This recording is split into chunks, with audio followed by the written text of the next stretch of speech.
'cause I want that and I get what I want. Whatever the price tag, I'ma pull it up and be gone in a minute.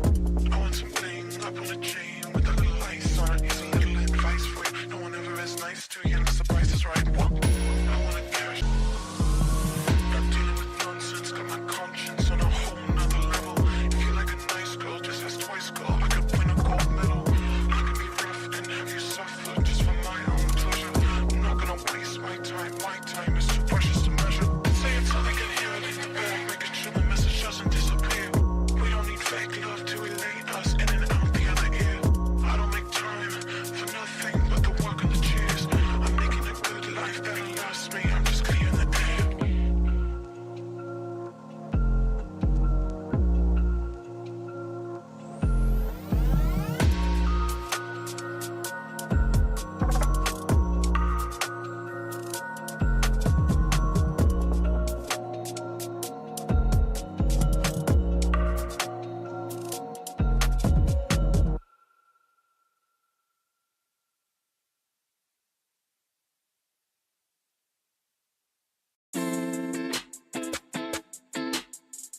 Hey, run it, run.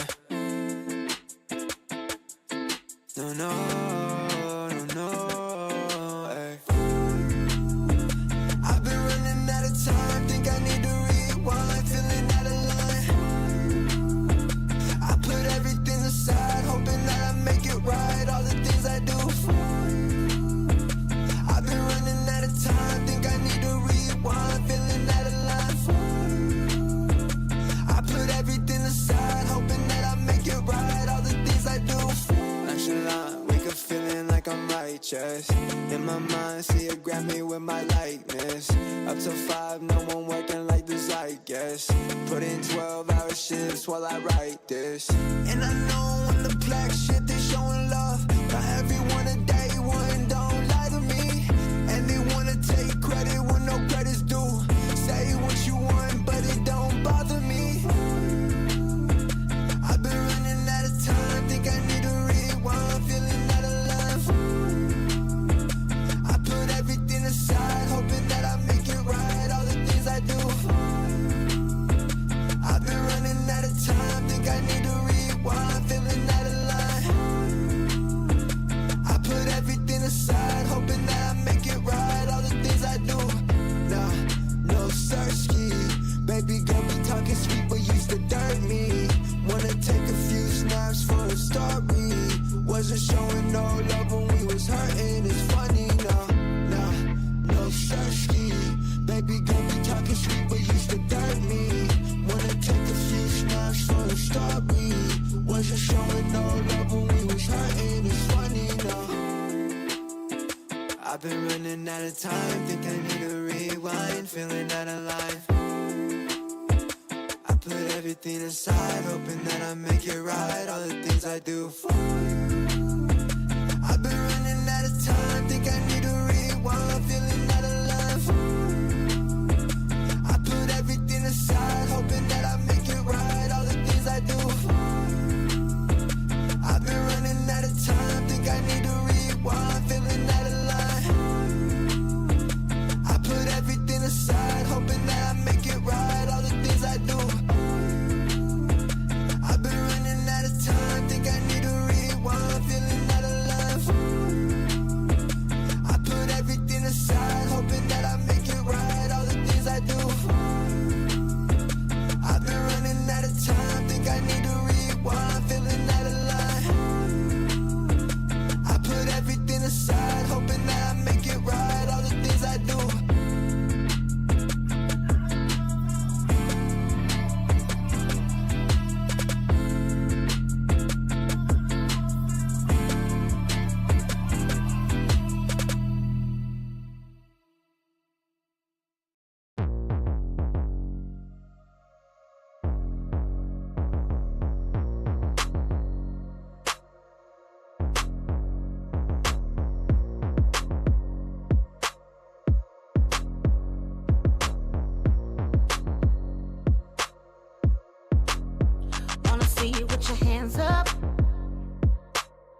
Going straight to the sky, let me see you put your hands up. Cause we do till we die and we on another level. To the rest, wave goodbye, put baguettes in the benzo.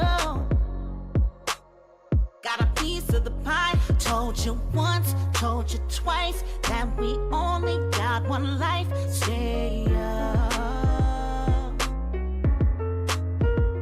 Diamond shine, best at night. You wear yours, I'll wear mine. Go dumb tonight, tonight. Dipping low with my girls tonight. Got my ice in the clouds. Cali Dro got me feeling right with my ice in the clouds. Dipping low with my girls tonight. Got my ice in the clouds. Cali Dro got me feeling right. Wanna see you put your hands up. Pointing straight to the sun, everybody lift your bands up. Celebrate cause we won, we stay on another level. Yeah, the team stay fly, word to Bruno, get your rings up. Cause the limit is the sky. Told you once, told you twice that we only got one life. Stay up. Gotta stay so young. Diamond shine, best at night. You wear yours, I'll wear mine. Go dumb tonight, tonight. Dipping low with my girls tonight. Got my ice in the clouds. Cali Dro got me feeling right with my ice in the clouds. Dipping low with my girls tonight. Got my ice in the clouds. Cali Dro got me feeling right with my ice in the clouds. Dipping low with my girls tonight. Got my ice in the clouds. Cali Dro got me feeling right with my ice in the clouds. Dipping low with my girls tonight. Got my ice in the clouds. Cali Dro got me feeling right.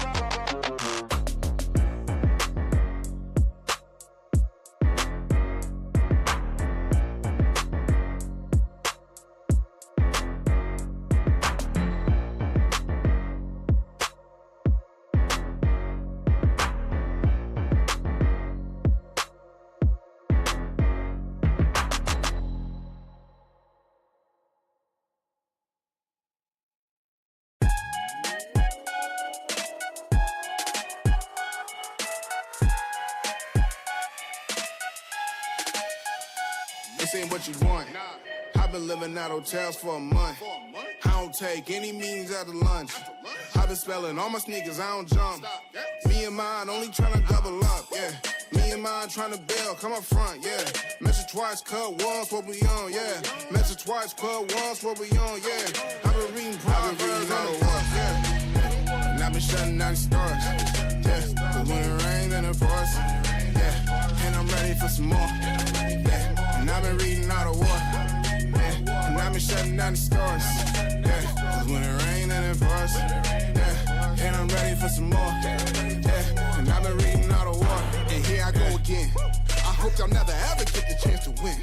I'm Westbrook and I'm staying at the rim. Yeah. Does anybody really wanna jump with him? Yeah. I got agents who talk like the friends. Yeah. I got friends only wanna talk business. I got expensive cause winning's expensive. I got expensive cause winning's expensive. I've been reading all the war, and I've been shutting down the stars.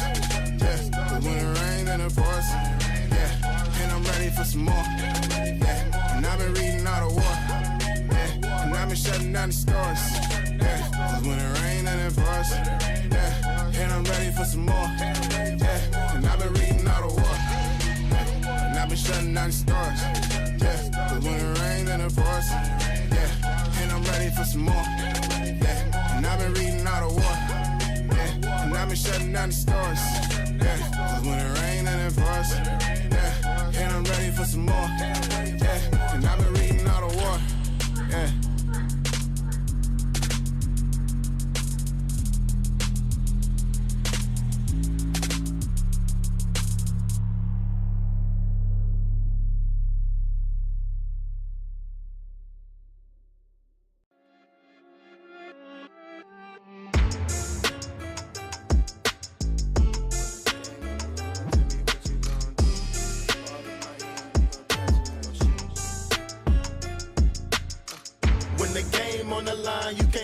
can't bend. Y'all be playing it safe and I be going for the win. Remember back when they was doubting on the kid.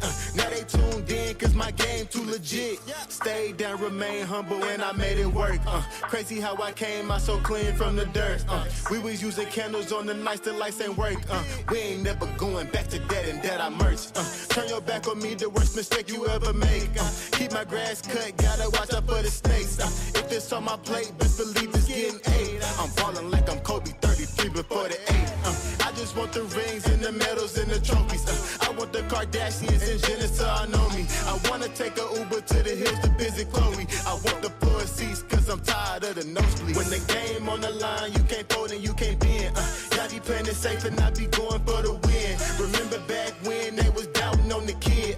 Now they tuned in cause my game too legit. I feel like I'm Scottie Pippen, putting on the work but they don't give me no recognition. Basically the league's MVP but the P is missing. I'm the most valuable but sometimes they tend to forget it. I live my life on the edge but my back against the wall. I make sure my shoes lace cause who gon' catch me if I fall against the odds, but I'ma beat them all. I used to have a lot of friends, I never thought my day one circle be this small, but who needs love if it's fake love? I'm tryna shine like the diamonds on Mike's glove. Get in my way and you gon' feel it just like Mike's glove. I'm tryna go from burnt rugs to the red rugs, that's facts.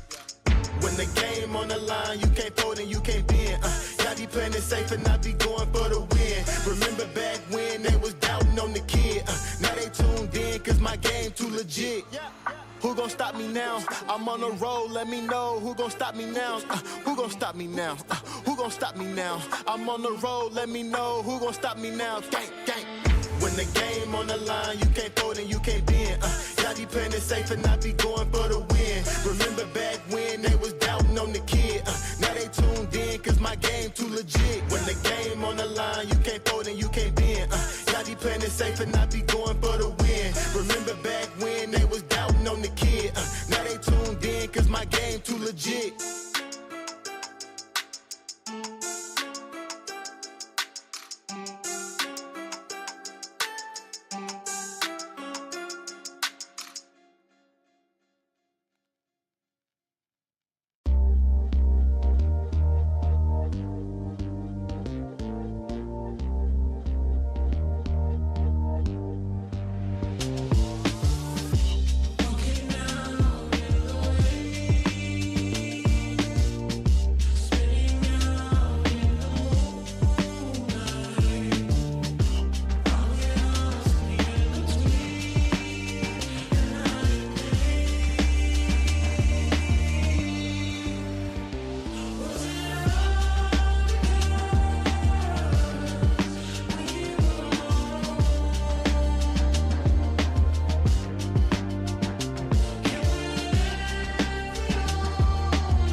Once there was a hunter who saw what others could not. With a magic case in her backpack, she roamed with wild abandon into the great unknown. Her gaze inescapable, her reflexes lightning fast. When armies swarmed, she went through. With eyes open wide, hands steady, holding, watching, capturing everything in sight.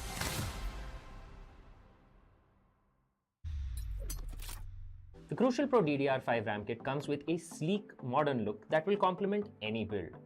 But aesthetics aside, it's the performance that really matters. So let's dive into it. The default JEDEC timings are 46, 45, 45, but it does come with 2 XMP and Expo settings for those looking for a little more performance. With XMP 3.0 Profile 1, you can push the speed up to 5600 megatransfers per second. If you prefer a slightly lower speed but tighter timings, Profile 2 offers 5200 megatransfers per second at 42, 42, 42 timings. We've run some benchmarks and stress tests to give you an idea of how it performs. In general, dropping the speed and tightening the timings with the second XMP/Expo profile yielded better results for us on our test system. Paired with a Ryzen 7800X 3D, we saw anywhere from a 1 to 5% performance bump depending on workloads. All in all, the Crucial Pro DDR5 64GB RAM kit by Micron is a fantastic choice for first-time builders and enthusiasts alike.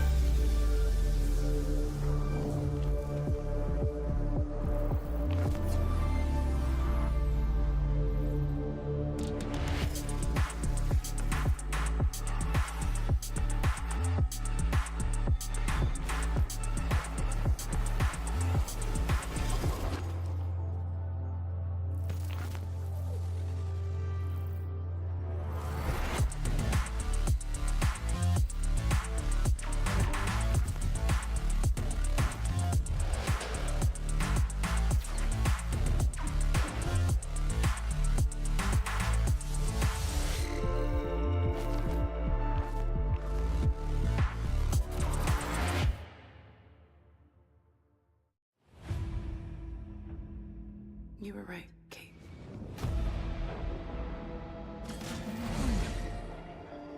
My sister is gone.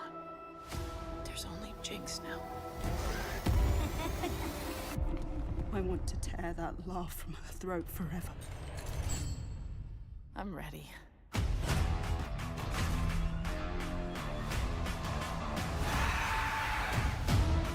To return peace to this city, you must declare martial law.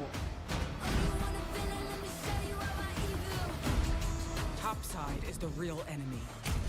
You have the chance to rally the Undercity together. Your symbol.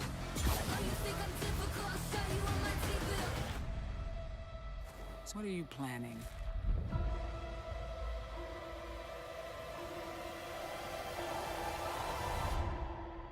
Watch it all burn.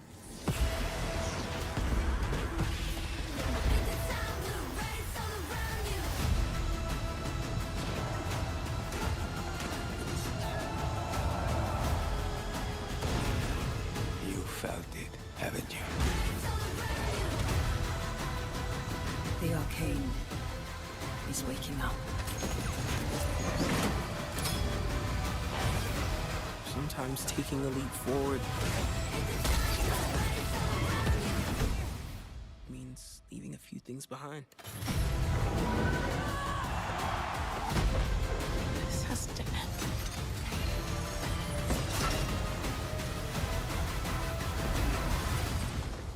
Then stop me.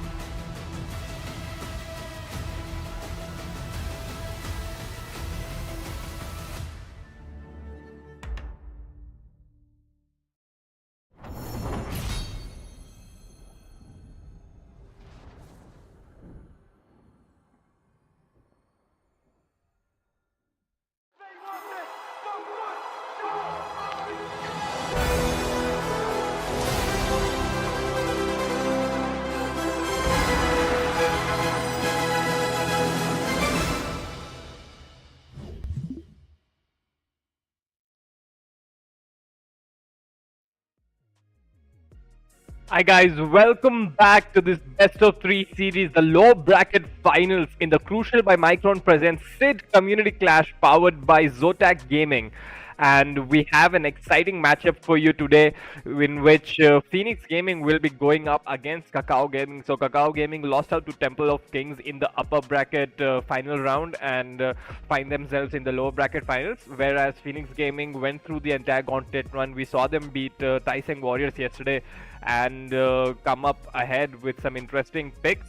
I am Fireball, and with me is gonna be Kaka joining pretty soon, and we are going to go into the schedule and let's see what we have in store for you guys today. So it's the lower bracket final today, and tomorrow the whole tournament is gonna end. We will have the grand closure and the grand finals, the best of 5 series, where Temple of Kings will await the winner of this series. So yet again, no surprises that Temple of Kings are there waiting in the grand finals, looking to win out yet another tournament. So let's see if they can maintain that 100% win rate. I mean, it's really absurd. It's absurd for a team to have 100% tournament win in like every single tournament they have taken part in.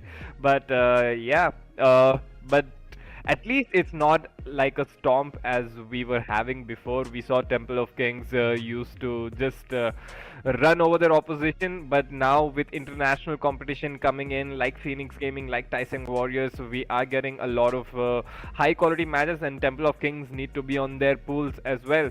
So the prize pool of 1 lakh rupees, and the first place will take home 50,000 INR, and the second place team will take away 25,000. Third place, so the loser of this game will secure at least the 15,000 rupees, so they don't go empty handed. And yesterday we saw, unfortunately, Taiseng Warriors lose out to Phoenix Gaming. They secured the 4th place and the 10,000 rupees prize pool. So there is the matchup for the day, Phoenix Gaming versus Kakao Gaming. We saw Kakao Gaming had a very messy series against Temple of Kings. They were ahead in the starting of the game, but they were just not able to translate that lead into a game closure. They were not able to close out the games, and Kaka, like you saw yesterday that Phoenix Gaming, they were actually behind in gold, so completely opposite of Kakao Gaming, but they ended up winning. So both of these teams very different in their playstyle. Yeah, 100%. I think Phoenix Gaming is one of those teams, and they are a breath of fresh air in the scene in terms of macro, right? They are a team that prioritize macro heavily over just fighting for nothing at all, and that's unfortunately that's how most of our teams are. But Phoenix Gaming don't do that as often, and it's going to be very interesting because I do think Kakao Gaming might have more talent on their side.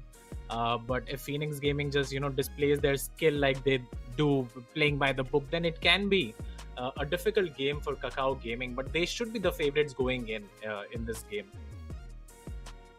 I mean, yeah, you would expect Kakao Gaming, who have been a top finisher for pretty much every single tournament that we have had, to be the favorites. But yet again, they have their moments where they completely throw the game away, even if they have the lead. So I'm pretty sure Phoenix Gaming would have kept that in mind and would be working towards exploiting that. We see the mid laner Thorfinn can get pretty emotional sometimes. I mean, when he's having his day, he is a really good player. He gets advantages, but sometimes he just goes into aggressive, starts fights when there is no reason to start the fight, and simply gets caught out a lot.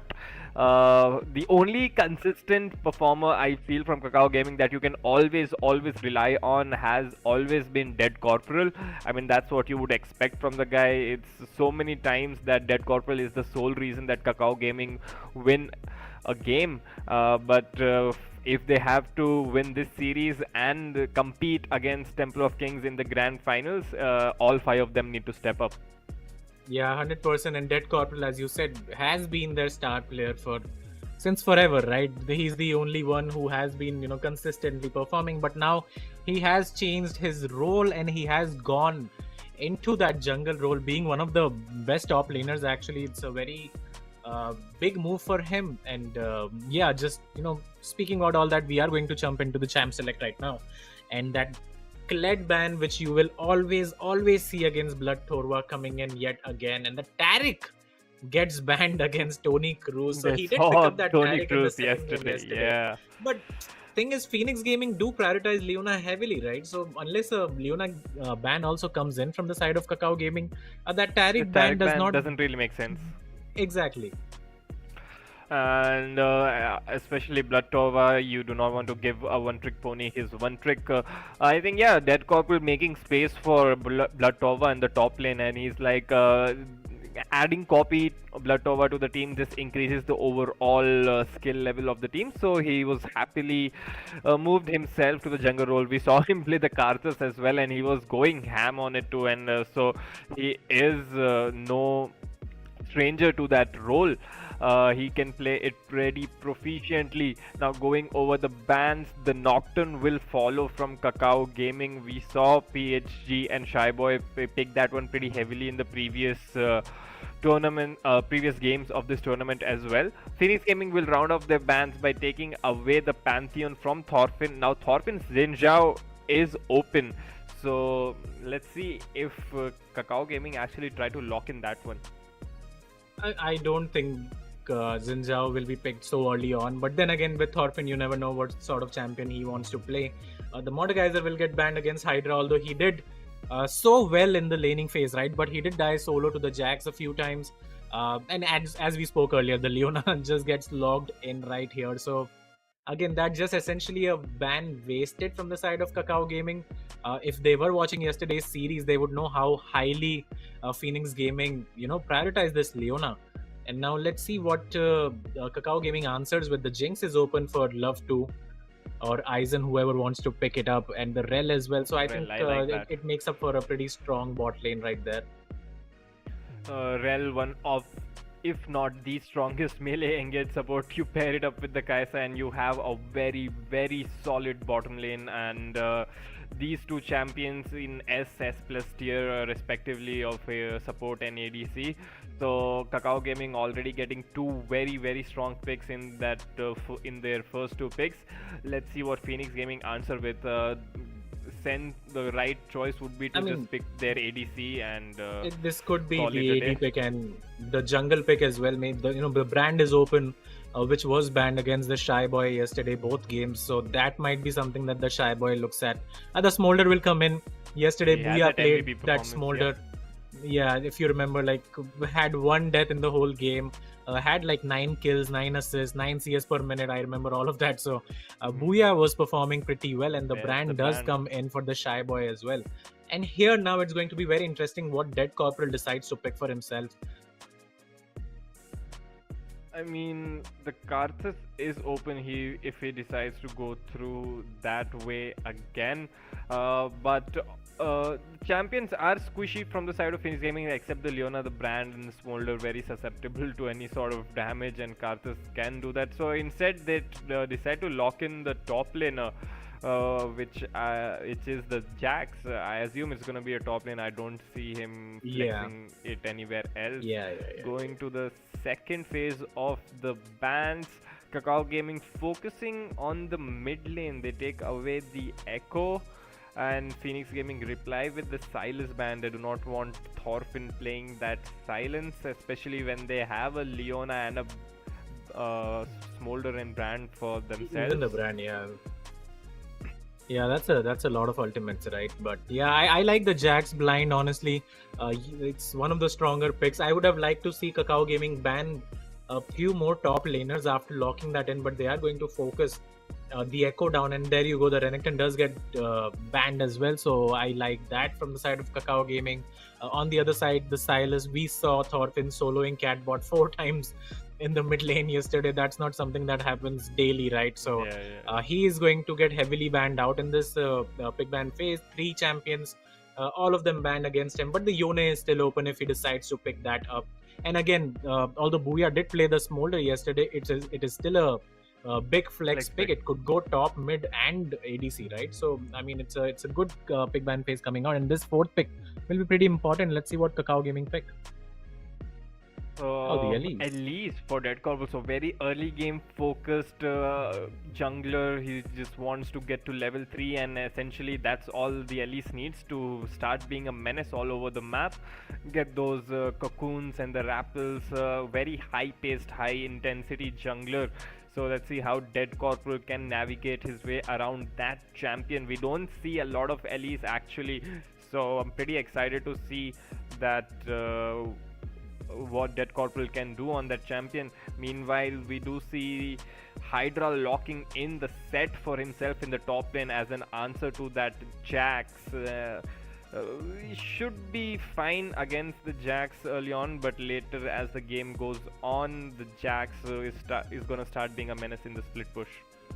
Yeah, and I honestly do not like Phoenix Gaming's draft in this one, especially with the Akali blind coming in, with the set against the Jax. Jax will obviously outscale the set very early on as well, and the Cassante looks like is the last pick in the mid lane, so that is very... I am not too sure what these guys are going to do with their picks right now, so let's just wait and watch. But the Cassante mid lane coming in for the side of Kakao Gaming and Thorfinn, that is very interesting.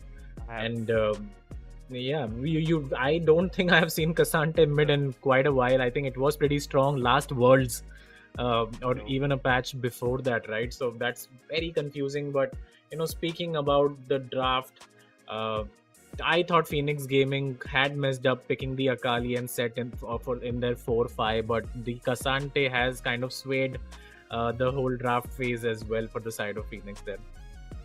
I mean, yeah, I've never seen a Cassante in the mid lane before, but Thorfinn does what only Thorfinn knows.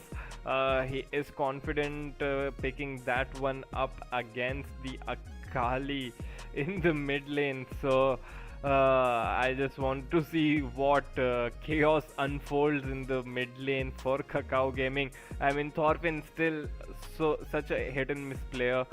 If this is one of those picks, right? If it works out, everyone's gonna be like, "Holy, like that's a new power I pick." Honestly, I don't think anyone is going to lose their mind over this pick, even if it works out. Honestly, because it is just a tank in the mid lane. But I do not like it. I would have much preferred the LeBlanc with the Elise. You can punish the Akali early on as well with that pick. Something like Orianna as well, just for the team fights. Or anything else. Honestly, I really don't like the Cassante pick. Maybe it works out, maybe it doesn't. We don't know that before we enter into the game. But the Akali now will have essentially a free lane in the mid lane, and he will always be the one who's pushing out this Cassante in, and will be able to roam as well, right? In the early game, the power spike comes on pretty soon as well. So I think they did lose some priority right there with that pick. Everything else looks fantastic for Kakao Gaming. The Jax in the top lane, the Elise for the early game, the Kaisa and Rel as well, providing a lot of CC. Yeah, so everything else looks like amazing for them. I'm just very skeptical of that Cassante pick. And yeah, let's see how it performs in game. There has to be a single pick that makes us scratch our heads every single time, isn't there? Whether it be a Cassante mid or something completely different. We cannot expect normal drafts in our tournaments, but that's the beauty of it, I guess. And we will be jumping into the game pretty soon. Early game advantage should be towards the side with the Elise, I'm assuming, and Elise has a lot of gang setup as well in all lanes actually, so her laners can help her get the gangs, get the early tempo, and start getting control of those neutral objectives. Yesterday we did see the Void Grubs were a very major part of deciding the early game for the second best of 3 series in the Phoenix Gaming versus Tyson Warriors. The team with all 6 grubs inevitably managed to get a very large advantage in the early game. Let's see if Phoenix Gaming tries to keep that tempo up and they do prioritize that one, and I'm pretty sure Kakao Gaming would have done their homework and would have seen that as soon as the clock hits that 6-minute mark, you see the support recalling and walking towards that grub pit and start a skirmish. Yeah, Tony Cruz, I mean, he's notorious for doing that. So Tyson Warriors did contest it in the second game, got all 6 grubs for themselves, if you remember, right? So that was the sort of change that they made as well in the series, but they had the Leona in that game. So I think that kind of made a difference as well. But yeah, Brand burns these objectives down, especially when you're, especially the grubs. Like the Brand can do it in no time. So he should have some sort of priority towards that grubs, and that is what we expect. The relatively slow game from the side of Phoenix Gaming, just focusing these objectives down and taking over the map by the book, as you would expect from them. Meanwhile, on the other side, of course, Kakao Gaming, closely related to TOK, and both these teams just love to fight you, love to skill check you whenever they can, and I think that's what you expect. So if Kakao Gaming can drag Phoenix Gaming to their level and just make it an all-out battle of bloody war, then I think Kakao Gaming will have the advantage going into the series. And this game 1 will tell us a lot of how the series is going to go, even if we go to game 2 or 3, right? So that's going to be pretty interesting for us. Yeah, and we will be jumping into the game pretty soon. Yesterday in the second series, at least, there were no level 1 plays coming out. I don't see either teams having champions for the level 1. Regardless, I mean, I guess the Rel can have a stun, but yeah. So does the Leona, not but really I don't. anything. Yeah. I mean, we Should didn't have a pretty decent invade. game. We didn't have an invade come in even with the Brom yesterday, right? So I don't think both the teams are looking to invade too much. The only team that invades a lot is the team from Pakistan, and they just love their early invades and early vision. Speaking of the game, we are going to jump back. Well, not back. We are going to jump into the game right now, and just going over the summoner spells. Fireball Smolder does have the TP for himself in this game. Yeah. So what do you make of that? I would have liked if he had the cleanse against the Rel, the Elise, the Jax, but he's feeling confident in himself. If you get the teleport, you can get those bad recalls and your lane state can still be fixed. It is very lane oriented. So seeing the teleport on the Smolder just screams to me he is not looking to fight at all. He does not want any of that business. He wants a repeat of his game yesterday, just wants to farm till 20-23 minutes and join the fight as Elder Dragon buff on his passive. So already Booyah and we do Tony see a Cruz, late invade come in here. yeah, showing signs that they And- do not want to fight. So very Yeah. late invade coming on by Kakao Gaming onto the red buff of Phoenix Gaming, and they will be taking that one away. And I don't think if they were spotted or not. Now they will be spotted in the Tribrush ward from the side of Phoenix Gaming. So Yeah, the Shy Boy should be aware that his red buff might be gone by now. Exactly. They should expect that, although they will lose out on some pressure in the bot lane. We saw something similar come out from Dead Corporal yesterday as well against TOK in that game 1 with the Jarvan trying to invade the Karthas early on. But seems like he is going to take away that red buff, the Raptors as well. Now he is running towards his Raptors. Oh, look at the to mid deny. lane though. Oh, Aizen just blundered pretty big. That's a big blunder right there. They're collapsing on the brand in the mini-map. As you see, they invaded the Shy Boy's jungle. They expected him to get the counter invade.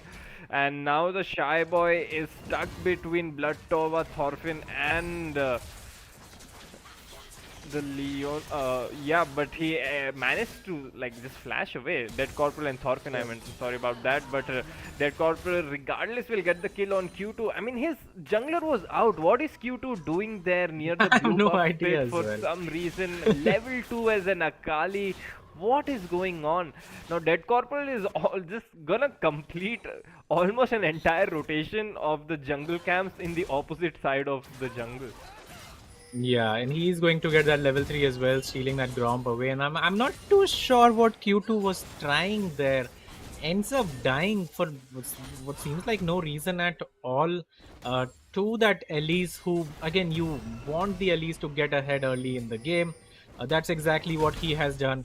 The Shy Boy did not have priority from his laners right there, which was a little confusing as well because the set should be pushing in the early game, especially missed his E onto the Jax as well. So in turn, the Shy Boy had to burn his flash to get away from that gank. Does so, but Q2 ends up paying for it with his life right there.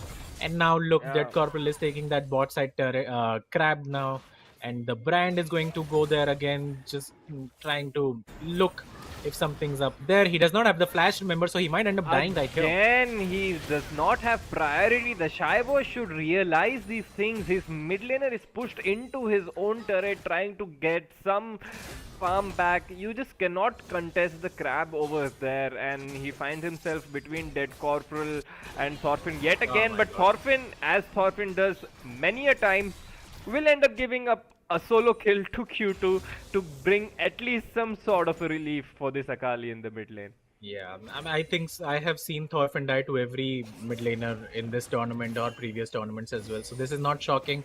This is something that happens pretty frequently. But Dead Corporal has done really well in this early game to shut out the Shy Boy from farming. Only the 12 CS, so only 3 cams onto his name. Q2 will have to flash out from Thorfinn this time around. But again, he has gotten that solo kill for himself. So, props to him. Yeah, but he will end up losing another whole wave under his turret. Already 10 CS behind in the mid lane. Dragon has spawned and the grubs will spawn in another minute. And the pings are going down. Dead Corporal is there towards the grub pit, and you see Thorfinn getting the push into the mid lane as well. He will look And for a quick Leona recall. recalling as well. Sorry to cut you off. That Leona is recalling right now at 15-minute marker.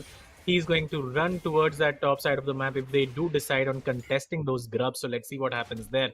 Remember, the Shy Boy does not have flash, so I would advise against it. But it looks like they are going to turn towards the dragon instead, expecting that Corporal to be, getting those grubs and playing towards that top side of the map. Yeah, so they're realizing that with the early game advantage, Dead Corporal would be looking to secure those grubs, which provide more value than a single dragon. And Hydra will get dove. Good flash behind, trying to get some kill back. He actually managed to survive. The ignite is sticking though. Very well played there by Hydra to But the Elise is there save now. himself. But the Elise is there. The Rappel's gonna come in, and the bite is there. I mean, unfortunate that the set goes down. He played it as well as he could have over there. But Thorfinn in the mid lane will get exhausted up. The Leona CC actually misses. The root is not there. This is gonna delay the kill for a second or two. Does not matter too much. And now 3 members in the mid lane. They are running towards that grub pit. They will try to deny that from just the Elise and the Rel. Meanwhile, Booyah, you do not want to be taking that fight against the guys. A flash forward, QW connect, and Love 2 will take down this poor Smolder who has no defensive summoners for his name and will end up paying with his life. You do not have the Leona for the support. You just cannot walk up against a Kaisa at all. Yeah, and just looking at the replay here, I mean, you get a big fat indicator that the dragon has gone. So I'm not sure how Thorfinn has managed to die yet again right there. Just a really poor timing to, try to fight the Akali or, be overextended. And in turn, they have to give up those 2 grubs as well. So not only do Phoenix Gaming get that dragon for themselves, but have gotten 2 grubs as well for themselves. Albeit they did lose 2 kills for it. The Smolder ended up dying in the bot lane, and Dead Corporal picked up the set in the top lane. So 2-for-1 trade the dragon and 2-for-1 trade in the grubs as well. So overall, I would say it was an equal trade, maybe net positive for the side of Phoenix Gaming, depending on how they focus these dragons down in the late game. But so far it looks good, and in the top lane we see a fight. Blood Tora might manage to get the solo kill. He does. I don't know why he flashed over there, but yeah, I think he had that kill in the bag already. Maybe just wanted to make sure the set does not run away somehow with the magical dash that he has. But he secures that kill. Yeah, exactly. I mean, it as long as it works out. I mean, he could have 100% gotten the kill without flashing right there, but it is a solo kill. And this set is falling pretty behind now. 13 CS is 0-2-0. Look at the items on Jax as well. He is going to complete his Trinity Force pretty soon as well. So things looking really good for the side Look of at Thorfinn's Kakao Gaming first so far. item. I mean, he's going to go full tank, right? So that shouldn't be a surprise.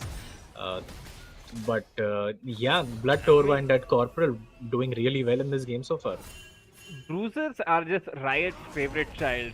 This Cassandra can build full tank and somehow outdamage every single champion on the Rift at this point of the game. Yeah. Just Yeah, pure it stat is what it checking. is.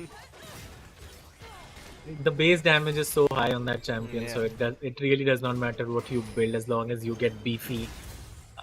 We have all been victims of really fed Cassantes, dealing so much damage, and Thorfinn taking a turret shot right there, loses some HP, but the game again has slowed down. But we do see Dead Corporal lurking around.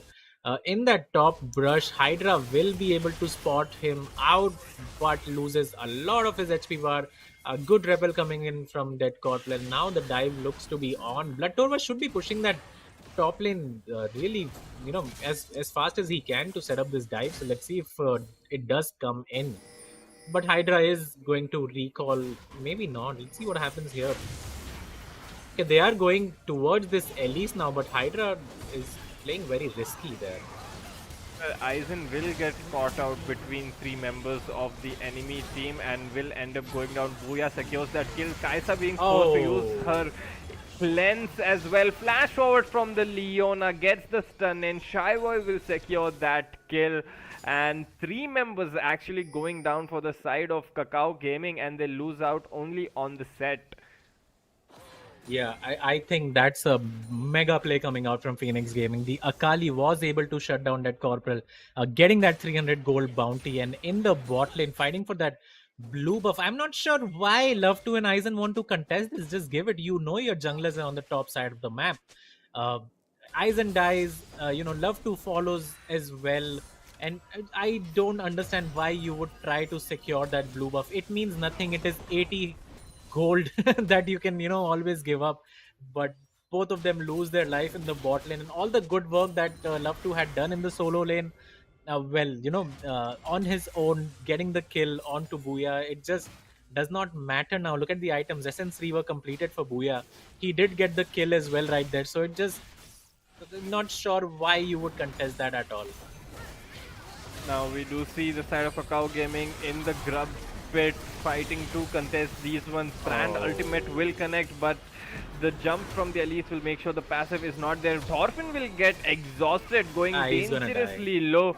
Just a matter of seconds before he goes down. I think they could have left that kill for the Smolder, but hey, it is what it is. The Shy Boy will secure that one, and they have picked up 4 grubs if all goes to plan.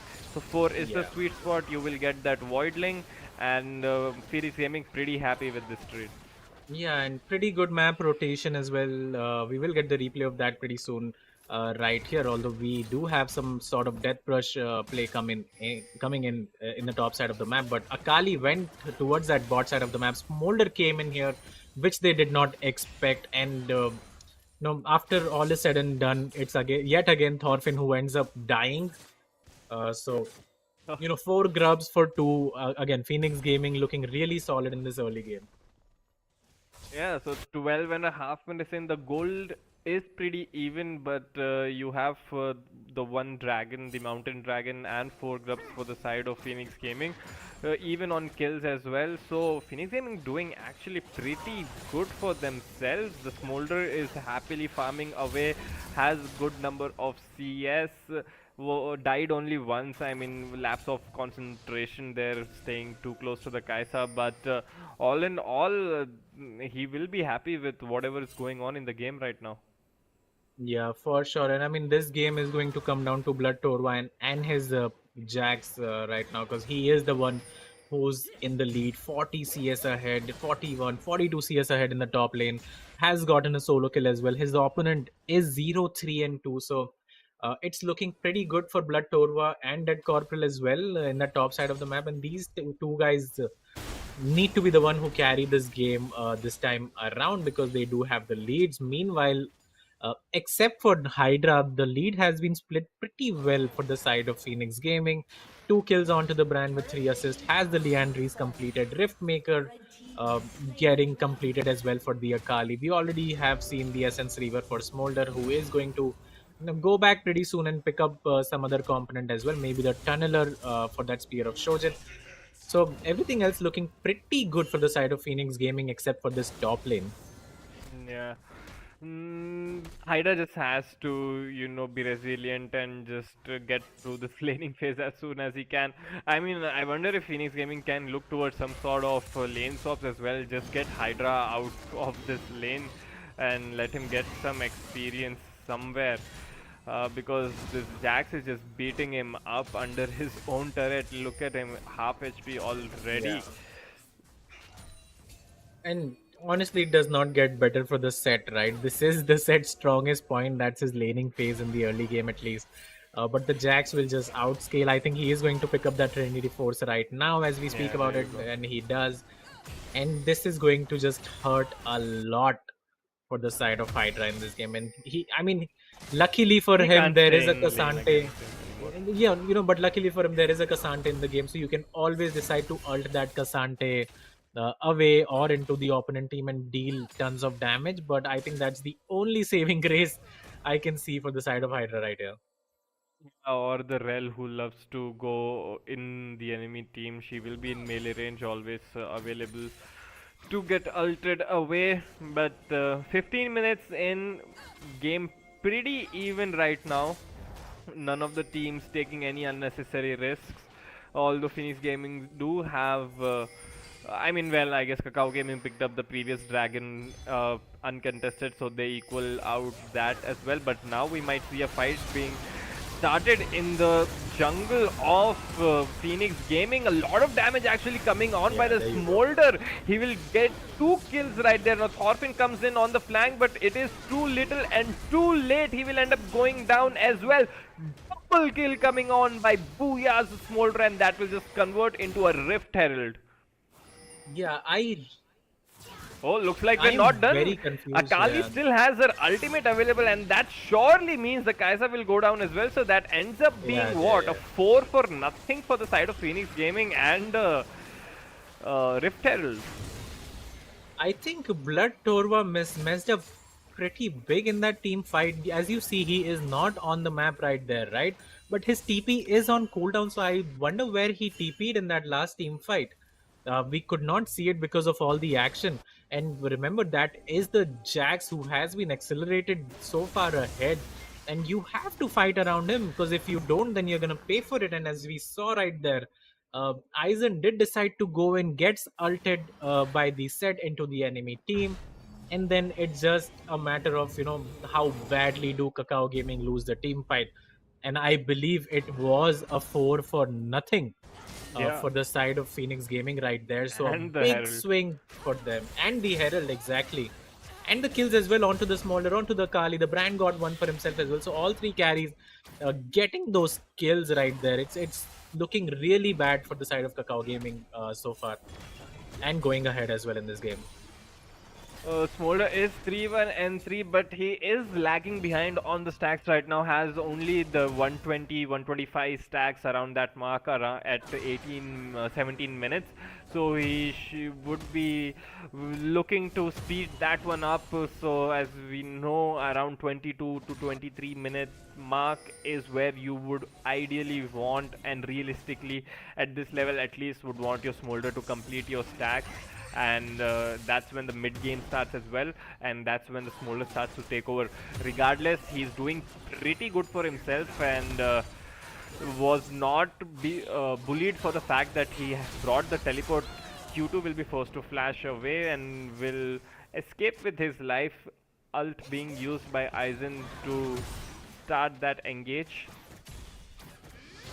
Yeah, only burning the flash to get out of a very sticky situation. I don't think he will mind that too much. And as you said, the Smolder does not have the stacks. He's going to run away though, it's fine. Yeah, it's an Elise, she can get out. There to rappel onto mid will be heralded down, and that should be a pretty good chunk of damage onto the mid lane Yeah. turret right there.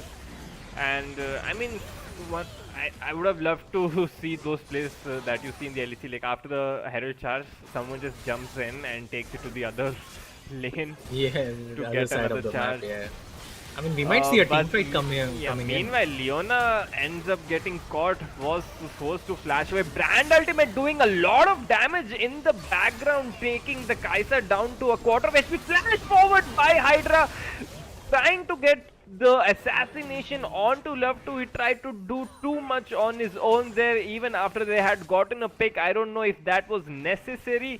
Will end up dying, but they do get 2 kills for themselves still. So Phoenix Gaming get the mid lane turret, get a 2-for-1 trade, and are walking towards that Infernal Dragon. Yeah, and just look right here, Blood Torva gets a nice turn onto the Akali, but on the other side, that brand ult just melted the back line of Kakao Gaming, and this is the fight that Kakao Gaming wanted to start, but in the picture-in-picture, Dead Corporal seems to have stolen that dragon away from the side of Phoenix Gaming, and we do have a team fight coming in. Akali has killed Thorfinn right there, and let's see if this extends beyond that. Now they would be wise to run away from that, just sacrifice the Shy Boy because Blood Tova is here. So good, we do see his individual movements again. Dead Corporal deciding, hold up, I'm not ready to roll over and die yet. Comes in with the Elise. I mean, Elise does have the execute damage with her Q. Gets the steal onto the Infernal Drake, and they get the shutdown onto the Shy Boy as well. They end up losing Thorfinn again, but again he was 0-4 to begin with. He's not giving that much gold regardless, so they would be happy with that trade. And Hydra stays longer than he should have stayed right there. He knew the enemy team was just hanging about in the area. Why would you try to get some CS in the tier 1 turret of all places? And will end up being 0-5 himself as well. So this Cassante and Zed just not having a good time at all. Yeah, I mean, both of these guys 0-5, 6 and 3 respectively. Blood Torva has gotten so much gold in the last 2-3 minutes, getting 2 turrets, getting a kill for himself as well. And Dead Corporal did secure the dragon as well, so that was a huge swing for the side of Kakao Gaming, and I think these are the skirmishes that they should look to fight in. Thorfinn has decided to go in. Great engage coming on to by Aizen. The Shy Boy going dangerously low, but Booyah will just take down the Cassandre. Thank you very much for that. Aizen will be surely to follow. Love to get crossed out on the checklist there as well, but Dead Corporal comes from the flank, gets 1 kill back at least. The second part of Akali ult is there to close the gap. Dead Corporal taking down Akali almost to a quarter of her HP. Now this is where the Jacks arrive, and this is the cue for Phoenix Gaming to leave. So again, that was what 2 for 1, 3 for 1 for the side of Phoenix Gaming. Yeah, and all down to a very weird engage from Thorfinn. I mean, I want to say good things about this guy, but if he keeps making such plays, I'm not too sure what to say. Let's get a replay of that as well. And you will see, surely he can't do this every single time he plays the game. He really does though, right? Look at him. He decides to fight right here. There is no need to fight. Look at your team. They are not there at all. Look at him right there. Connects his Q, presses his W and goes in. 3 versus 1 against a really fed brand and Smolder. Like, what are you doing, my man? There is no need to fight. When the 2 most fed members of your team are not there as well. You don't have the Elise, you don't have the Jax. I really don't understand what goes on in his mind when he, makes these plays. But again, 3 for 1 trade, it really did not work out at all. And if it was a 3 for nothing trade, maybe they would have lost the Baron and eventually the game as well. So he has to be really careful when he pulls the trigger. I mean, you can see the mid gap as well, right? He is ahead in CS, but at what cost? 8 kills, 1 assist and 1 death and 2 assists for the side of Akali, 700 gold shutdown, 2 items completed, 10 stacks on that Dark Seal, and he is showing levels in this game. Yeah, and Thorfinn just he went in and engaged as though he was the one with 8 kills. I mean, if that was the case, maybe that would have worked out. But I guess he just does not realize the strength of the champions that he plays. He just wants to keep fighting regardless of the outcome for himself and his team. And sometimes it works out, but against these high level teams it's just not gonna work out in his favor. Now the shy boy will get caught out, and the Elise assassinating the brand over there, and Thorfinn and Hydra just duking it out. I guess the 0-6 the Cassante is stronger than the 0-6 set, so Thorfinn will get himself on the board. Great Q2 R2 coming on by Akali right there to escape certain deaths. And now Kakao Gaming, the Baron is seeing going to two get started. members are down. They should be able to do that. That's a great call, yeah. I think that's a great call. The Smolder and Leona are not in the position to do anything right there. The Shy Boy has died. 2 dead corporal in that bot lane. Thorfinn did get a solo kill for himself, killing Hydra. Oh, this is so dumb. Like, Hydra was fighting Thorfinn for like 25 seconds straight. Not in those 25 seconds, not even once did he think he is the one with teleport. If he dies, like, they lose a cross map objective. Now hold on. He is between 4 members of the enemy team yet again. He will go down. And the dragon is not even started yet, so I don't know what that one was all about. Now Kakao Gaming fighting themselves in a 4v5 disadvantage before this dragon fight. The Kaisa is pretty split away from the team as well. But it is a 4v5 right now, right? So do you even contest this? Maybe you go in for some sort of steal from the side of Dead Corporal, but they I think the call is to just push in the bot lane with the Baron minions. I mean, you have to, right? I mean, I don't know what Thorfinn was trying there again, and this is something that we say about him in every game. He is holding his team back. So, like, he ends up dying there. Maybe they will get the bot in for it, but they definitely lose out the dragon while being in a really comfortable position. Hydra is going to just go in pretty ham right there. Uses his W. He has the ultimate available. Holds that one. Will finally use it to kite the Jax away from the Shy Boy at least, so they get 2 kills for nothing. So that's 3 Barons gone already. Only Love2 and Aizen are the ones remaining with that buff on themselves. Phoenix Gaming are just slowly trying to running away with these Akali and Smolder picks. The Smolder is just gonna keep getting stronger. He has not even reached his final form yet, and it's looking very scary for Kakao Gaming. And Booyah needs to be careful. And there you go. Right. Stacks are completed. He is going to get stacking now. 4-1 and 9, 400 gold bounty shut down on him. He is going to get his 3rd item as well. So, you know, all these unnecessary fighting that comes out from the side of Kakao Gaming that we are pretty used to as well. You know, 2 of them just dying in the bot lane for no reason at all. Cassante was a counter pick, last pick against the Akali. We questioned it in Champ Select as well, and now we can see it.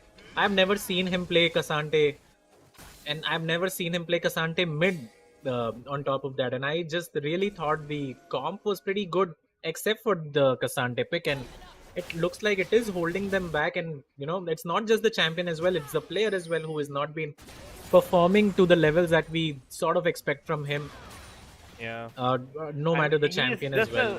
Such a different player when he's playing that Pantheon, whenever he's playing that Xin Zhao, and when you just take away the champions from him, he's like completely a different person there. Now 2.5 minutes for any sort of objectives to spawn on the map, so the more the game gets delayed, the brand, the Smolder, they just get happier and happier, because the Elise eventually is gonna get scaled off, but the Jax is just gonna get more and more scary. But Blood Torva also was not able to increase his advantage from the early game, did not snowball out of control, and we're not seeing him do that massive damage in the team fights. Essentially, Booyah should not be able to play the game if there is a fed Jax. Yeah, but now he really can, right? 3 items completed now, has that extra range available to him in team fights. So Booyah is, looking good. Love 2 has been, quietly farming as well, has his 3 items completed, so has his power spike available to him. In the top lane, Blood Torva, 3 items completed. The Abyssal Mask, third item, although I would have preferred to see something like a Zonia or maybe a Vitsend to fight the Brand and Akali. Even the Smolder does deal some sort of magic damage as well, so I think that would have been the better choice for him.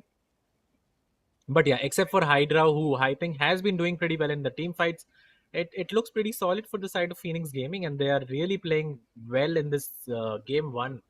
And yeah, although they are behind in gold, I don't think it matters too much as long as you have that Smolder in the bot lane just stacking up infinitely. We will be jumping right back into the game. So 1.5 minutes for this Infernal Dragon and the Baron to spawn. Both the teams on two dragons. So the dragon will lead to a soul point for either of the teams. Now Kaisa is sitting on 3 items and that needlessly large rod, but she has not completed her boots yet as well. She definitely is weak and finding it very difficult to do damage in these team fights. And meanwhile this Smolder, oh my god, just the AoE damage coming out of this composition is insanity. You pair that up with the Leona engage, like you stun up 2 members, the Brand W, the Smolder W with the Q, the Brand E, and just the entire enemy team disappears. Yeah, I mean, right here though, Thorfinn again maybe slightly overextended. Let's see if he is able to survive this gang coming in from the Shy Boy. He has a Connects lot his of stun as magic well. resist. But he is, I mean, Brand deals a lot of damage still, right? And yeah, there you go. He's going to end up dying. Q2 goes legendary, but in the bot side of the map, somehow Hydra has gotten himself in a very sticky situation. Blood Torva, though, is going to pay for it with his life. All in all, a 2-for-1 and a turret trade from the side of Kakao Gaming.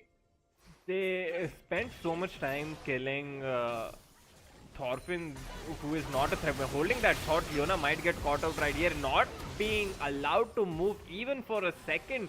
So a good pickup right there coming on by Kakao Gaming. And I don't think it was worth for Q2 and Shyboy to use so much time to kill Thorfinn because they did end up losing the inhibitor turret in the bot lane. The Jax was just, No, I think that was already down though from the last fight. No, okay.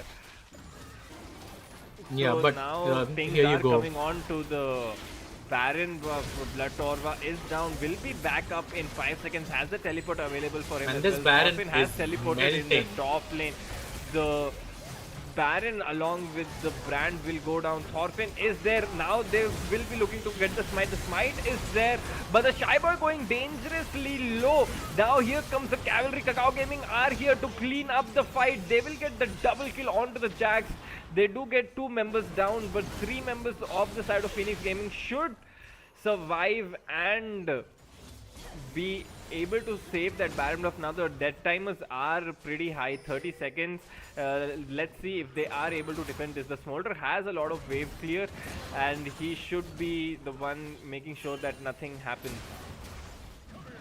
Yeah, but Blood Torva looking to backdoor the inhibitor right there. No, I'm not too sure if he can do that against this, really big Smolder right now.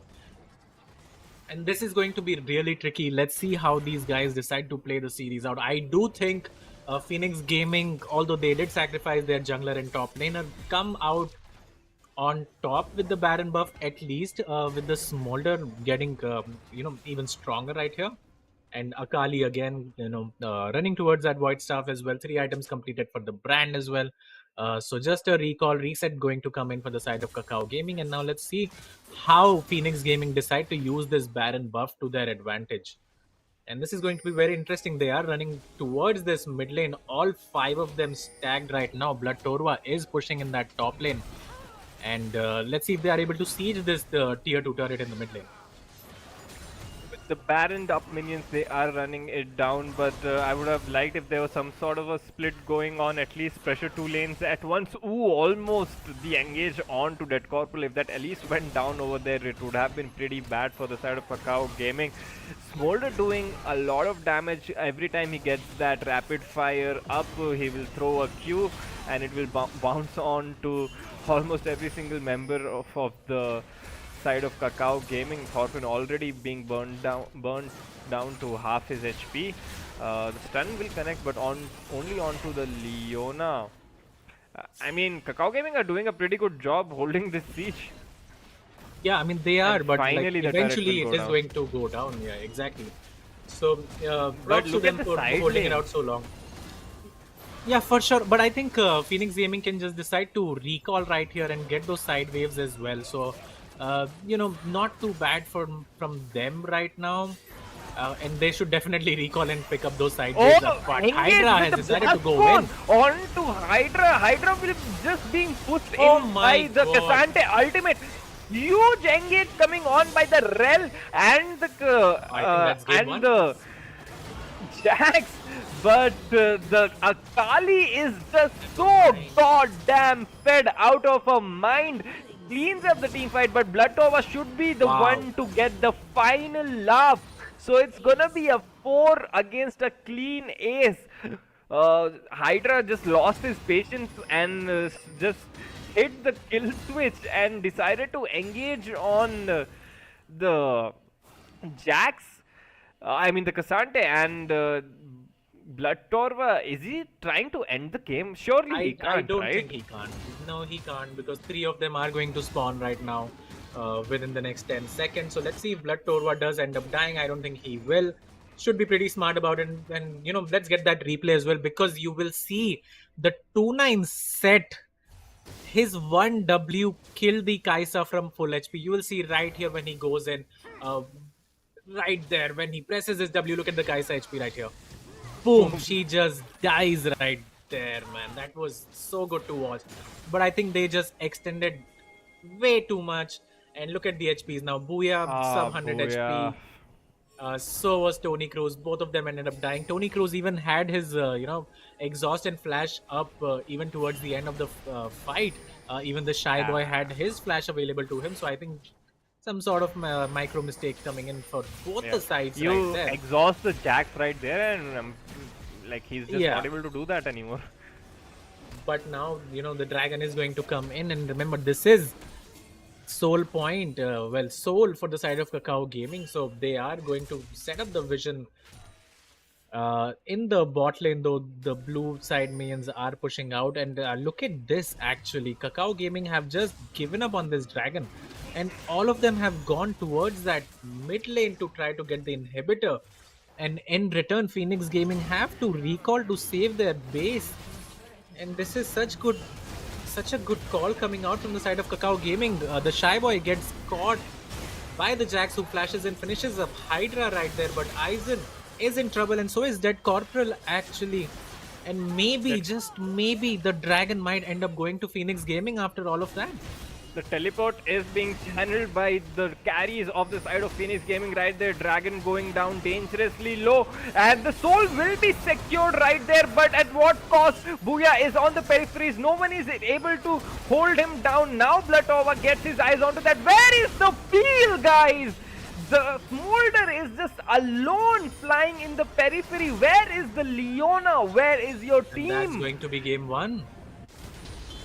I mean, the Smolder just is able to completely clean up the fight on his own, but the Leona is just somewhere far away, uses the exhaust almost at the last auto of when the Jax is about to take him down, and that's just gonna cost them the game. The Nexus is going down dangerously low. Bloodtova and Thorfinn, surely enough. Yeah, so game 1 going for the side of Kakao Gaming in the most anticlimactic way ever.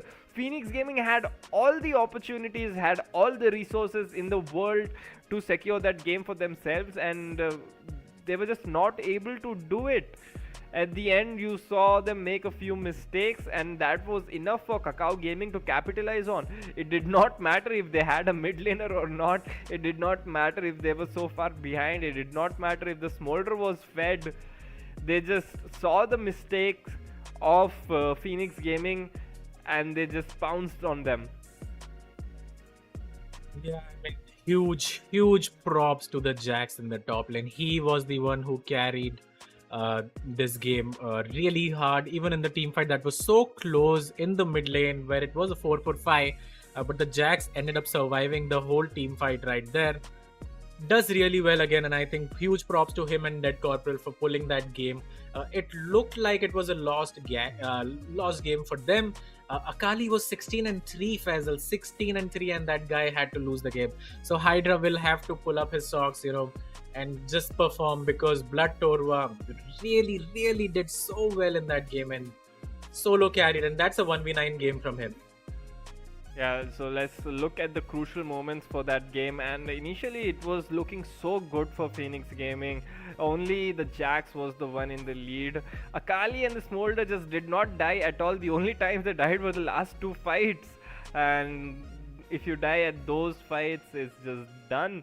And it's so hard for you to come back mentally from a game like this. I mean, Phoenix Gaming, Booyah and Q2 will be thinking to themselves, what else can we do? We played everything to perfection. I mean, Q2 made sure that Kakao Gaming did not even have a mid laner for the entire game. It was almost like a 4v5, and Booyah survived a Rel Kaisa lane without dying. I mean, he died once and got to his stacks and was set up to carry the game.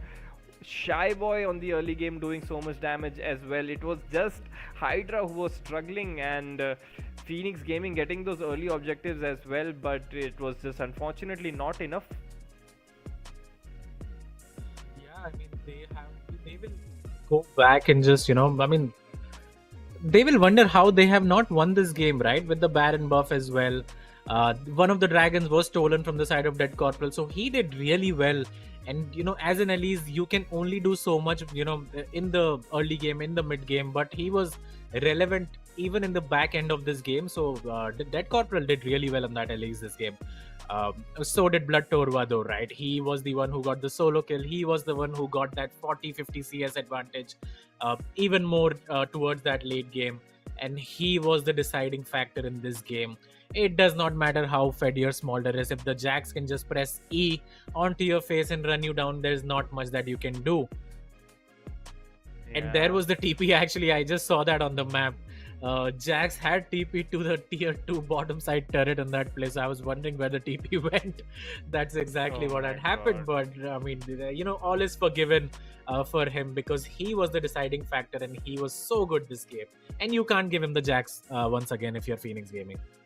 Yeah, definitely. And I mean, Phoenix Gaming, they just have to keep their mentals together. It was not like they got slapped around. They definitely showed glimpses. Not even glimpses. They showed an entire way of winning, and they just made a few mistakes in the later stages of the game and ended up paying for that. So I guess Phoenix Gaming has a really good chance to take away game 2 and make this series go all the way. So 37 minutes is what it took Kakao Gaming for this very back and forth game to end. They took the Dragon Soul.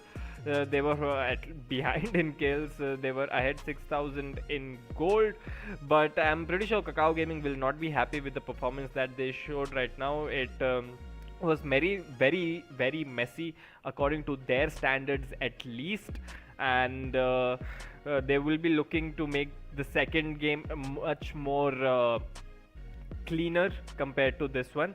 So let's have a quick look at the damage graphs, and these Elise and Jax are gonna be up there. Yeah, 32,000 each, Elise and the Jax. I mean, look at Booyah. I feel so bad for the man. I mean, that he Elise did everything he could. But that Elise has dealt the highest damage in the red side. Like, come on, how much does this guy need to do to carry this team, right? Both of them, in fact, only like 100-200 damage from each other. So both of them doing really well in this game, and huge props to Kakao Gaming for winning that game one. It wasn't pretty, but they made it work. And with that, guys, that is going to be the match summary. Of course, we won't be talking about the bot side TP that Mr. Blood Torva had used, but he will be the game one MVP, dealing a lot of damage. Great CS per minute, 10, 3, and 5, being the carry for his team when needed. And this Jax needs to be banned, Phoenix Gaming. You have to ban this guy out because it's not going to work otherwise. And yeah, I mean, pretty good showing from the side of Blood Torva in this game. Finally showing us what he can do on the Jax.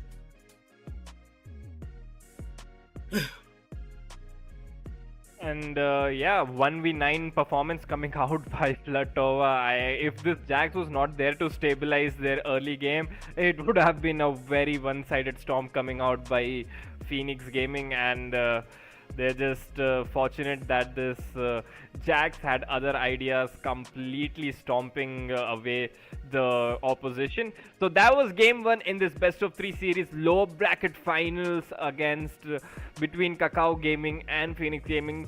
Very back and forth game, very competitive game. So stay tuned for the second game. We will be right back. Too legit. Stayed down, remain humble, and I made it work. Crazy how I came out so clean from the dirt. We was using candles on the nights the lights ain't work. We ain't never going back to that, and that I merged.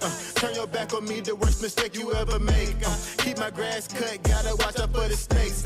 If it's on my plate, best believe it's getting 8. I'm ballin' like I'm Kobe, 33 before the 8. I just want the rings and the medals and the trophies. I want the Kardashians and Jenner so I know me. I wanna take a Uber to the hills to visit Chloe. I want the floor seats cause I'm tired of the nosebleeds. When the game on the line, you can't fold and you can't bend. Y'all be playing it safe and I be going for the win. Remember back when they was doubting on the kid. Now they tuned in cause my game too legit. I feel like I'm Scottie Pippen, putting on the work but they don't give me no recognition. Basically the league's MVP but the P is missing. I'm the most valuable but sometimes they tend to forget it. I live my life on the edge but my back against the wall. I make sure my shoes lace cause who gon' catch me if I fall against the odds, but I'ma beat them all. I used to have a lot of friends, I never thought my day one circle be this small, but who needs love if it's fake love? I'm tryna shine like the diamonds on Mike's glove. Get in my way and you gon' feel it just like Mike's glove. I'm tryna go from burnt rugs to the red rugs, that's facts. When the game on the line, you can't fold and you can't bend. Y'all be playing it safe and I be going for the win. Remember back when they was doubting on the kid. Now they tuned in cause my game too legit. Who gon' stop me now? I'm on the road, let me know. Who gon' stop me now? Who gon' stop me now? Who gon' stop me now? I'm on the road, let me know. Who gon' stop me now? Gang, gang. When the game on the line, you can't fold and you can't bend. Y'all be playing it safe and I be going for the win. Remember back when they was doubting on the kid. Now they tuned in cause my game too legit. When the game on the line, you can't fold and you can't bend. Y'all be playing it safe and I be going for the win. Remember back when they was doubting on the kid. Now they tuned in cause my game too legit.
call me out. Next time pick a higher number. Next time you should run for cover. Next time let the giants slumber. They wanna keep me down. No amount of your words get humble.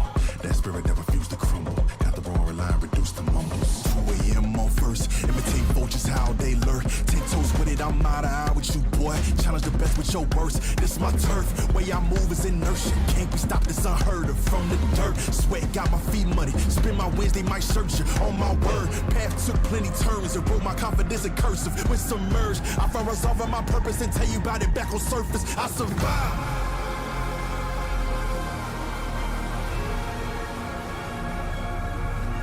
I survived.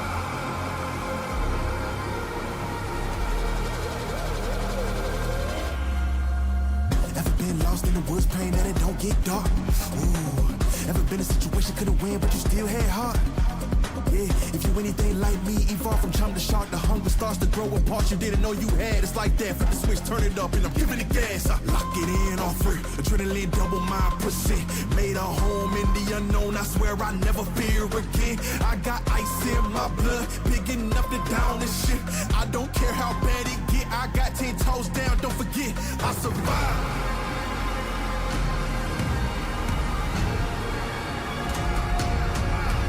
I survived.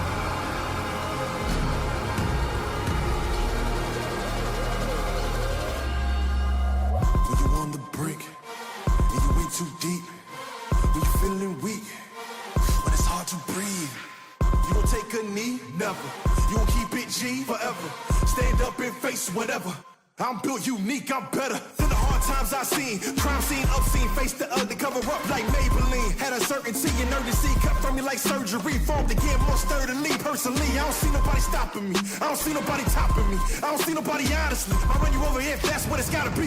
And it's gotta be what I look like, having fear still haunt me. What I look like, having regret haunt me. Pay that price, I don't care what it cost me. All my life been me against the army. I'ma push the red button on them like Atari. I'm big dog with a human like a Maltese. See more fall off the 03 tall tees. Not sorry for the way I am.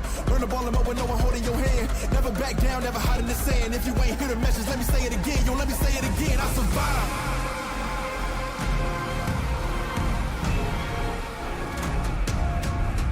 I survived.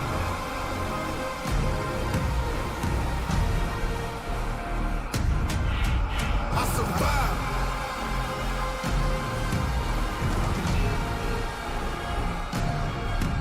I survived.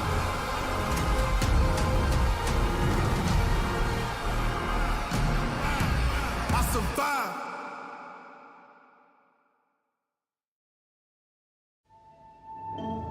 Barely breathing, don't let go. Hear the whispers, listen close. I know you've never strayed from the fold, but that's how freedom begins. Bended knees and broken bones, a bleeding heart never bleeds alone. I am one of many cries. We are far from the ashes. Rise up, break the cage, be the lion, be the storm, be the strike of the lightning. Rise with the dawn, rage like the sun. This is what we came for. Revolution. Burn your bridges, make your choice. Fight your demons, raise your voice. They're only silent if we're making noise. So let the battle begin.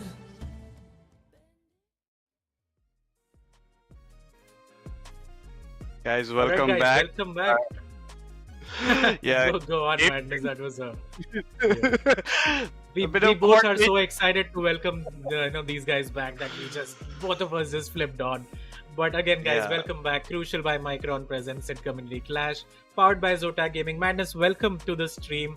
I'm not sure if you were watching that first game, but that was quite a game between Phoenix Gaming and Kakao Gaming right there. Blood Torva, doing whatever he could to get the victory for his team and did so in the end. So what did you make of that first game?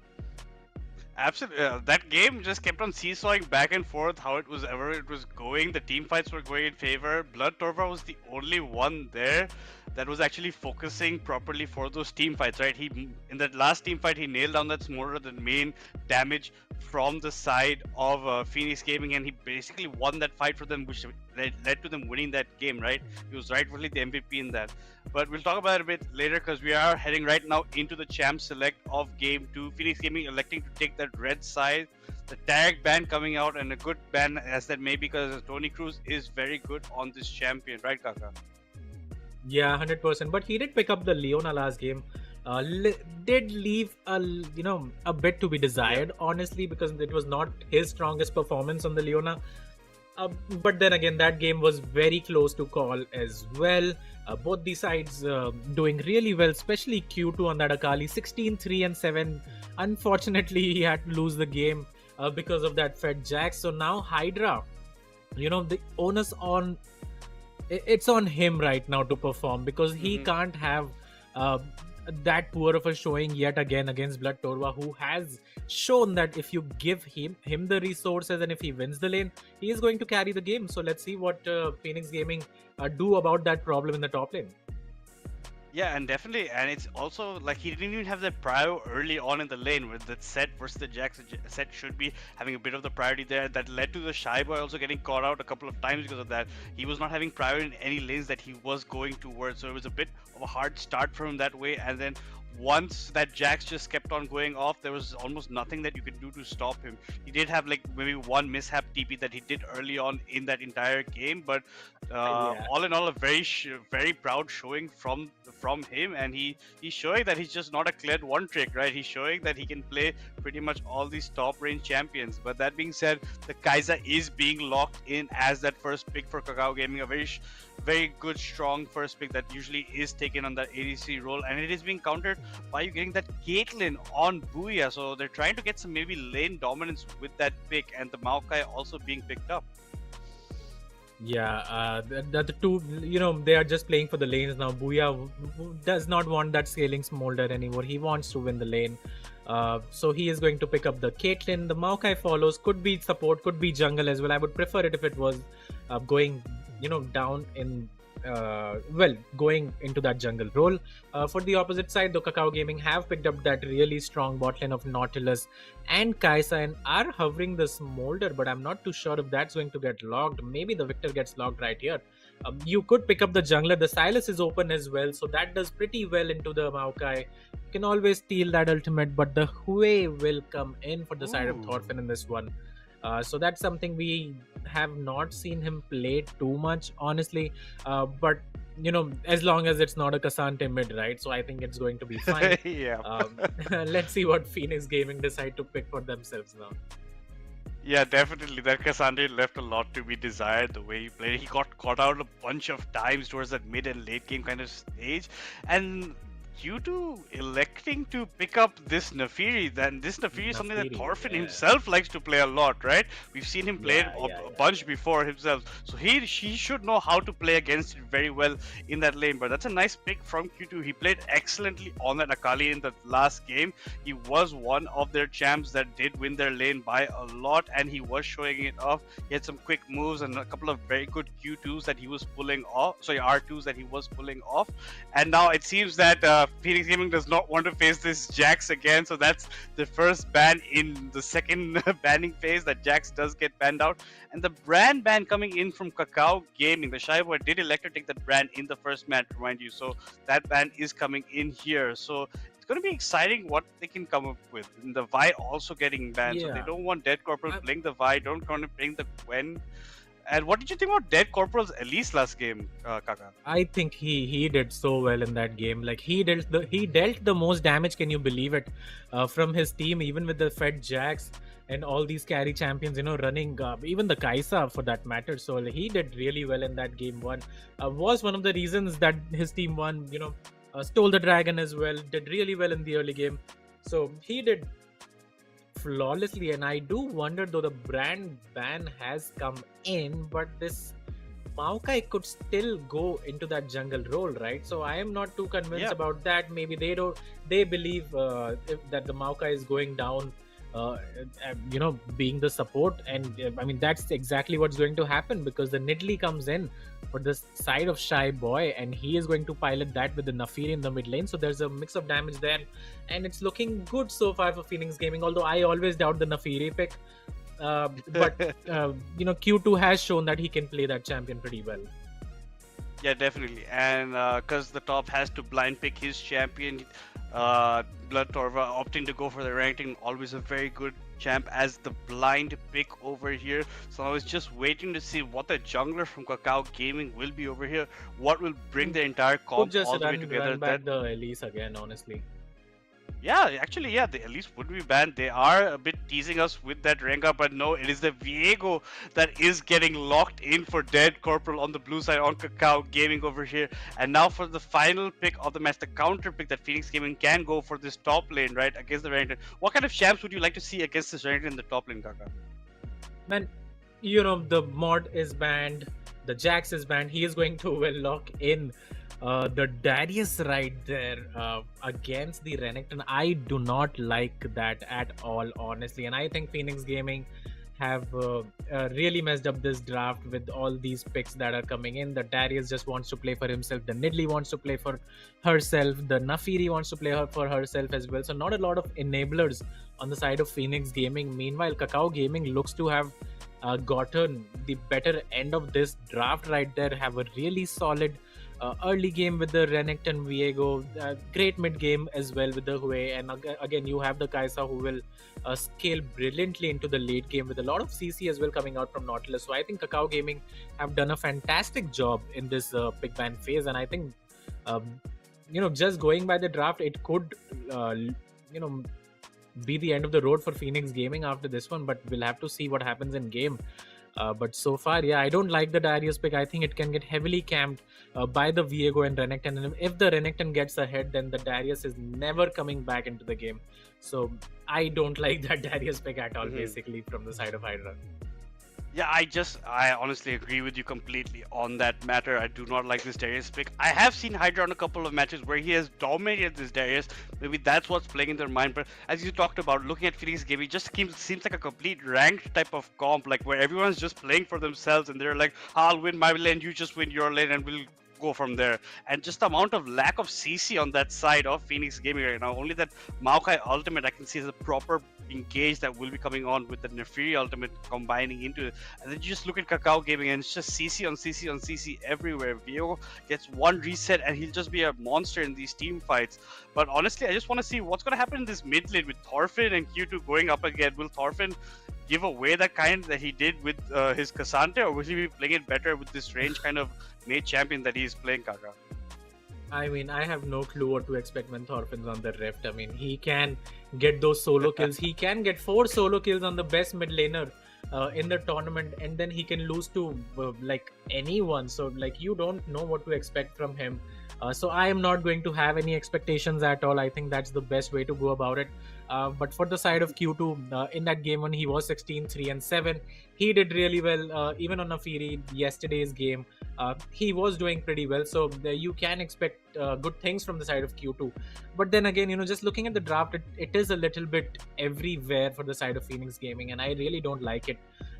And let's see what happens. They are pretty short on range, except for the Caitlyn as well. And the Hue can just throw out his spells and missiles from, essentially one screen away. So it is going to be pretty defining in this game at least. And we will have to see who wins the game. Because if Kakao Gaming do win this game, they will be our second grand finalist. And they will be facing TOK tomorrow in that best of 5. And for Phoenix Gaming to come back now, they have to win 2 games in a row. And going by that game one, they could do it, but the draft sort of does not enable it for them. Yeah, Madness, I'm not too sure who's going to take this one, though. What about you?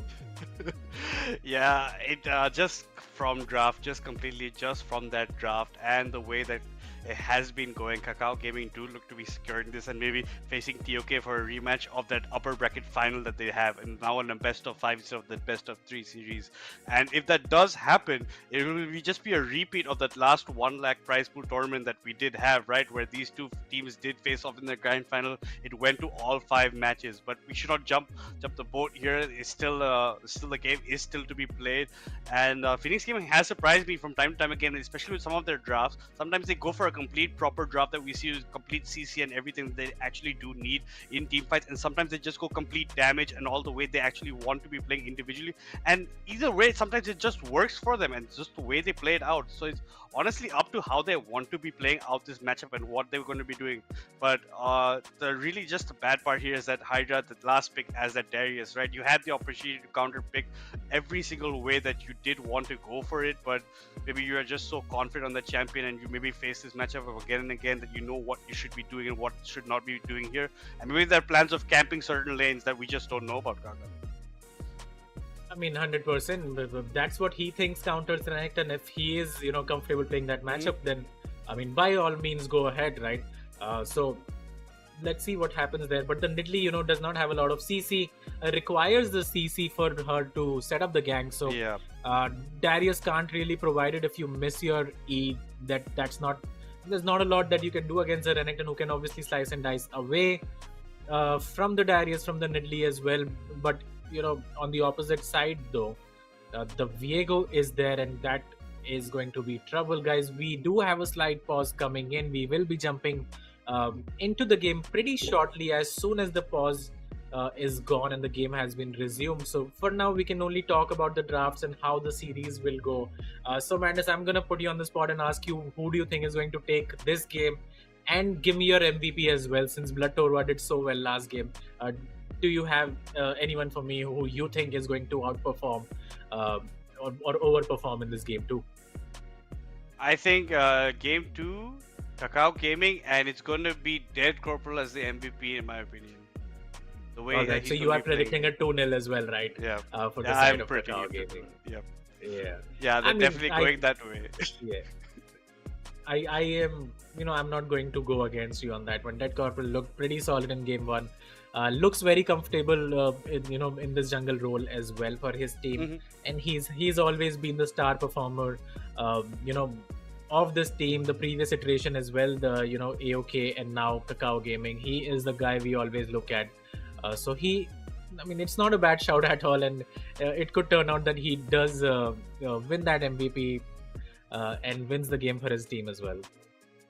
Yeah, and coming into this tournament, he did make a role switch, right? He did go into that jungle role instead of the top role that he was playing, and it is paying out for them because he is being able to control much more of that game through the role that he is playing. He can go for those gangs. Like in the first game, he is the one that had got most of the kills in the beginning part of the tournament, except for part of the game, except for Blood Torva, right? So he was at 1.62 and 1 or something like that. So he was giving his team time to catch up to Phoenix Gaming, who were coming back slowly into the matchup, and it's because of the way that he was going for objectives and that he got that Infernal Drake steal that was very important for them, that led to them getting that soul basically in the end at a faster rate.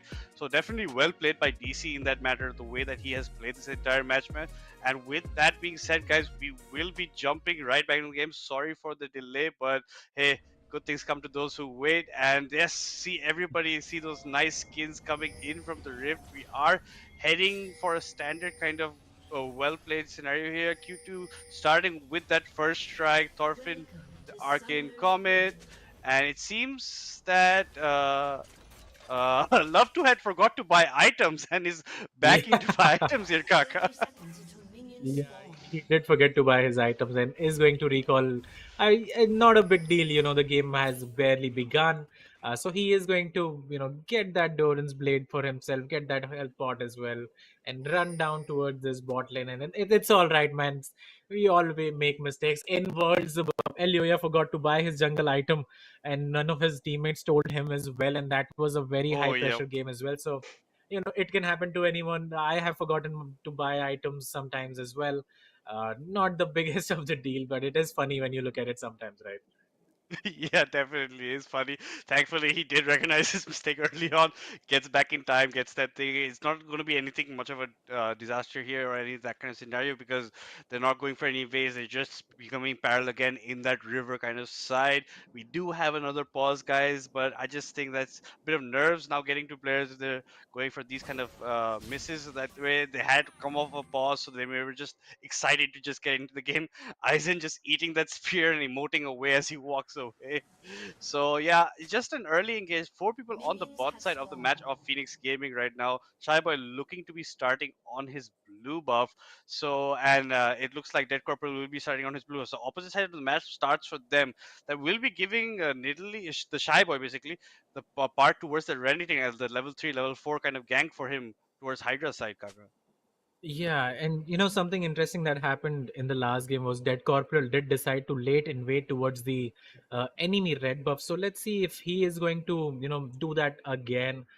Is posturing pretty aggressively, but it looks like he is going to start on that top side of the map, get the blue buff for himself, and just play very standard right now. In the bot side of the map, Love to and Aizen making their way towards these brushes, so they are going to be chilling as well. Both the junglers starting on the opposite side of the map, getting the blue buffs for themselves. Pretty standard stuff so far. Yeah, definitely pretty standard going so far. And yeah, even Dead Corporal yesterday going also for that invade, like you said, on that Jarvan. So he does like to go for the parting. This time electing not to go for it, playing it a bit safer, putting his cards to his chest, not trying to go for anything like that. But as we talk, Shyboy will be actually getting that prior towards the top side. Because look at this, the Renekton's already pushing that Darius into his own turret right now. Thorfinn getting a couple of good trades on Q2, even though he has still not leveled up. Q2 with the advantage, getting back in the trading part and causing Thorfinn to already burn one of his health pots right now.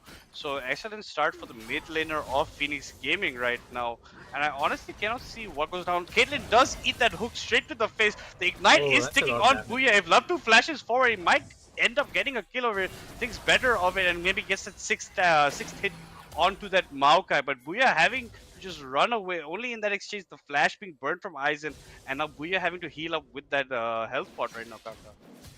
Yeah, and complete lapse of concentration from the side of Booyah right there. Maokai was trying to get some vision in towards the dry brush, and there you go, first blood comes in.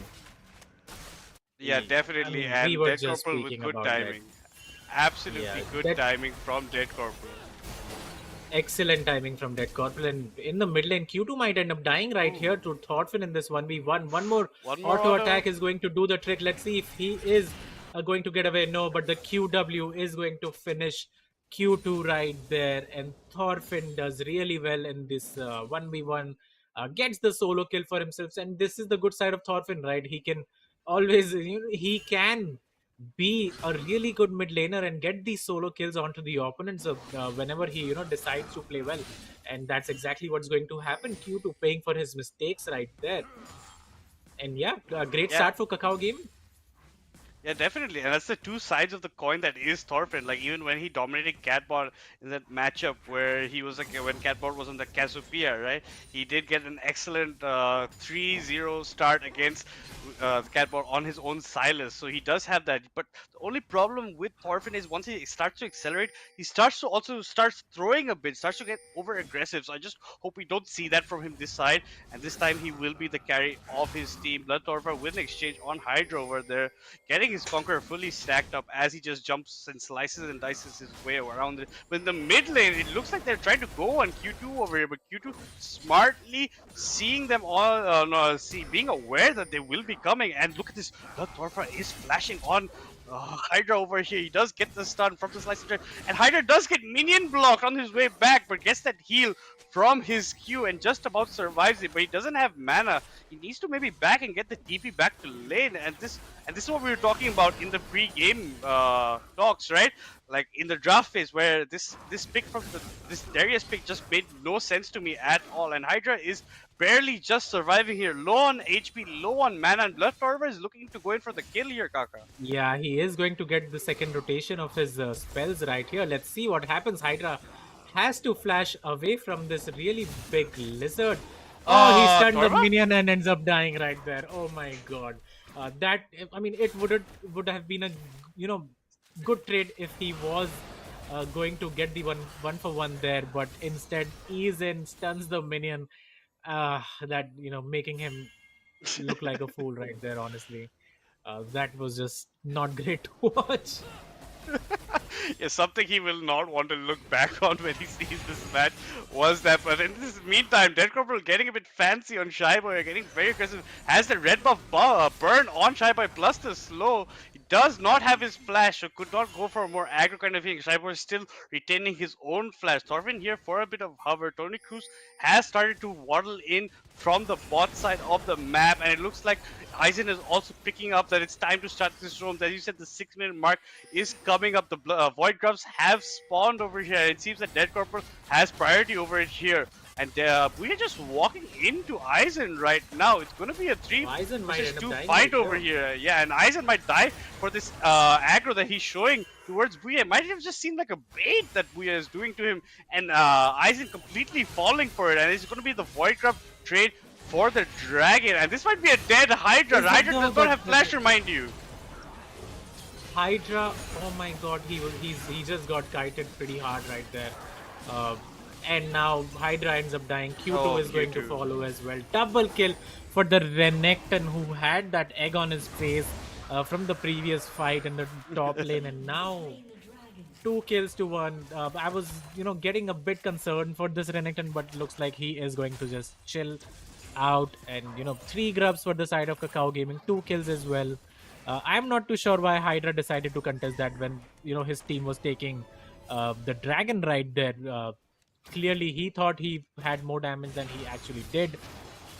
No need to make that play at all, Hydra, and now he's going to pay for his mistakes. Yeah. And it's not just him who suffered for his mistake, right? It's Q2 as well. Because Q2 came as like a good teammate to try and back him up. And Hydra is even going in before Q2 is even on the scene. So with Hydra going down, Q2 as well goes down and just falls further behind in his own lane at the same time. He is coming back on the CS, but that's against a Thorfinn who's already 1 kill up on him. And Aizen again looks to be getting caught out here a bit. He's going to be walking into these traps. And that's another dead Nautilus over here. No, Aizen, we don't like to see that. Excellent trap placement from Booyah there. There was nowhere Aizen could actually go. Did not even have his flash. So all in all, definitely not worth for that extra vision that Aizen was looking for there, Kakao. Yeah, I want to get a replay of that and see what he wanted to do there. Honestly, Blood Turbine Hydra though in the top lane. I think Hydra is going to win this one pretty well. There you go, gets the solo kill, has the plated steel cap completed, and once you get that passive stacking, the ultimate deals true damage, and he got the kill. And now let's look what Aizen was up to right here. So there you go, he was trying to get those deep wards in. Did not have vision of his own that would enable him to do so. And Tony Cruz and Booyah right there, placing the traps expertly. Tony Cruz uses his W, and that's again a dead Aizen right there. A kill goes on to the Caitlyn, so she's looking pretty comfortable as well. And we have got ourselves a very even game where the top lane, have 2 kills each, but the Darius seems to be working. Yeah, the Darius does seem to be working. He's making us eat our own words at this point. But even though the Caitlyn is gets that 1 kill, she is still a bit behind on CS. Let's not forget that. And Thorfinn is up ahead over here, level-wise and CS-wise. Hydra, even after getting that solo kill, is being very respectful of this Renekton. Trying to let that wave just come to him and get that farm that way. Thorfinn is putting on the pressure over here. Aizen is here for a hover if Q2 does make a misstep. And Blood Torva going a bit aggressive into the jungle of Phoenix Gaming. Gets the spear to his face for all his troubles over there. And currently no objectives to actually be fighting over. But look at where Love2 and Aizen are currently. They are surrounding Thorfinn. They are maybe looking to dive towards his mid-side turret. And Q2 might be in a world of trouble. The hashtag flash by Aizen over there, causing Q2 to flash over, but Love2 had his own ultimate over there. Does follow up very brilliantly, even held it just in time because he knows that Q2 is going to be looking for that flash. Held it just so when Q2 does that flash, Love2 straight away jumps on him, secures the kill, and an excellent dive coming in for Kakao Gaming on the mid laner of Phoenix Gaming. Yeah, that was brilliantly played and a really creative play coming out from the side of Kakao Gaming. The bot lane moves in, Love to and Aizen, trying to get Thorfinn further ahead, and they secured the kill as well. And that was beautiful to watch. These are the sort of plays that make you happy. Right there, Aizen goes in. I mean, he did not even need to do anything. He didn't even get the assist right there. He just needed to tag the turret for his team, and he did so expertly right there. But in the top lane, I don't think if Blood Torva ends up dying there, it's going to be trouble. But Booyah is getting dove on the opposite side of the map. And He's Booyah! in actually, and Love to will secure that kill for himself. Goes and nice out. auto flash by him, right? He auto flash just in Yeah. time, just gets that one turret shot. Excellent, well played from him. But look at this, the Caitlyn. Sorry, the Viego. Sorry, It's that's just just playing. Viego. Yeah, It's just- he's just playing jokes on my eyes. My bad, guys. There, but yes, the Viego does get out of that fight. Blood Torva, in the meantime, did survive that gank that was coming on the top side. But now he looks in a world of hurt. Oh, 'cause now he he's was running walking towards the the Nidalee shy though, so boy. I think that. Yeah, Yeah, and that's that- immediately gonna get him the kill on Bloodlord. Gets pulled in over here, and he's gonna probably give this kill over to Shy Boy, giving Shy Boy 2-0 and 1 on the thing. He does have his Leandris completed, so that burn damage was there. At the same time, Shy Boy is getting the grubs for himself. Tony Cruz just about using his ult to just zone out Thorfinn from this. Thorfinn is relatively very low. He is being a bit greedy, trying to stay over here in case anyone was going for those dives. But look at this. The Viego is going to be walking into Tony Cruz over here. And I don't think you want this Viego. You have no one for backup immediately. And you might go down before anything does happen over here. Dead Corporal does go down with the burn of the Leandris. And look at this. Love to is in here for the fight. Excellent ultimate from him. Just jumps in the middle of anything. The teleport being channeled by Hydra towards his bot side. Tony Cruz going in more aggressively, and this is Aizen's third death of the game, fellas, and that is Hydra not being done with an instant dunk on Thorfinn's head, and that's Thorfinn going down. Love to will be eating the ultimate of the Caitlyn for all his troubles, but will not go down to it. And an excellent TP by Hydra, and this is a dragon also being picked up by the Shy Boy just after he picked up those 3 grubs upstairs. I mean, that's a really long, extended fight that happened right there. For a minute, you thought Thorfinn might end up dying, but he was able to back off. Instead, they caught Dead Corporal and finished him off, and then the TP came in, and then the fight was everywhere, right? So, all in all, advantage Phoenix Gaming in that team fight. They get the dragon as well for themselves. But in the top side, Blood Torva, making the most of this. Darius was missing from the lane, so he secures 3 plates for himself in that top lane, and he is looking to come back in this game as well. And again, what a fight that was! Such an extended series of events right there.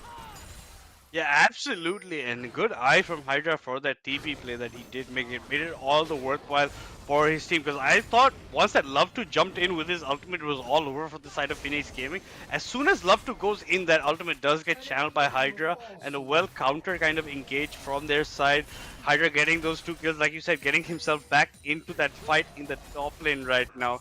And all in all, the one who's really down here from the side of Phoenix Gaming is Q2 in that mid lane, right? He's 0-4-2 right now, and he's not having the best of times on this Nafiri at all there, Kaga. Yeah, as you said, Q2 is now 0-4-2, and it's not working too well for him. We had our doubts about this Nafiri pick coming in, and it looks like it wasn't without reason, because he did end up dying solo. But again, he's getting caught right here, He's gonna and that's die going to again. be 0-5. So one more death for the side of Q2. Clearly not having his best game.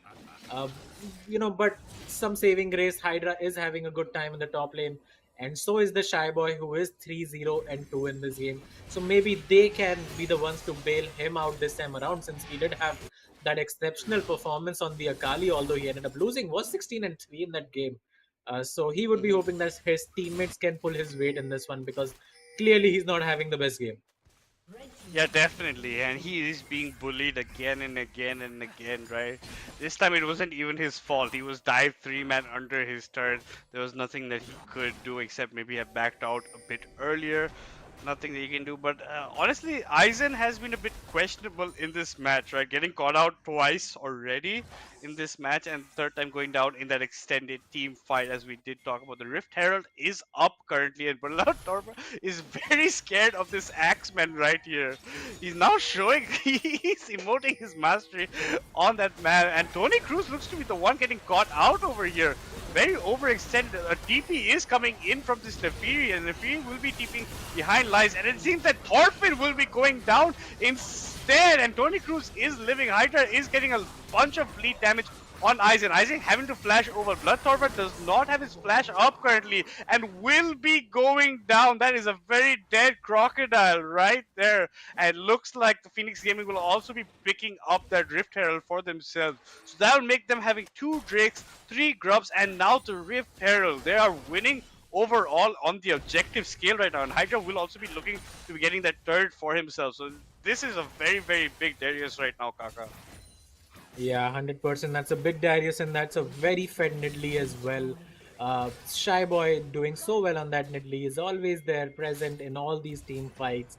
And TP in the top lane, actually, Blood Torva is going to find Hydra. Let's see what happens here. Dead Corporal is there as well.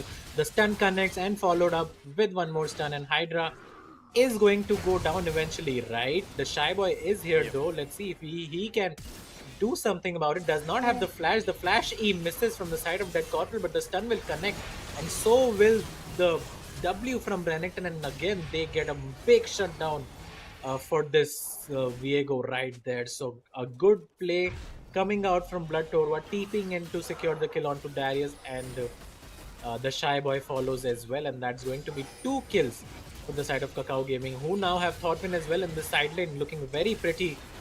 Shoving and trying to get that tier 2 turret in the bottom lane is going to get stopped maybe, but not before he deals a lot of damage to this turret. Yeah, and he's going to take it actually. Oh, he does get it. Yes, he does get that tier 2 for it, and they get another tier 1 in the mid lane. So all in all, excellent macro play from Kakao Gaming. And it seemed that the Crocodile had enough of the Axeman, called in the backup of Dead Corporal, gets the kill on him.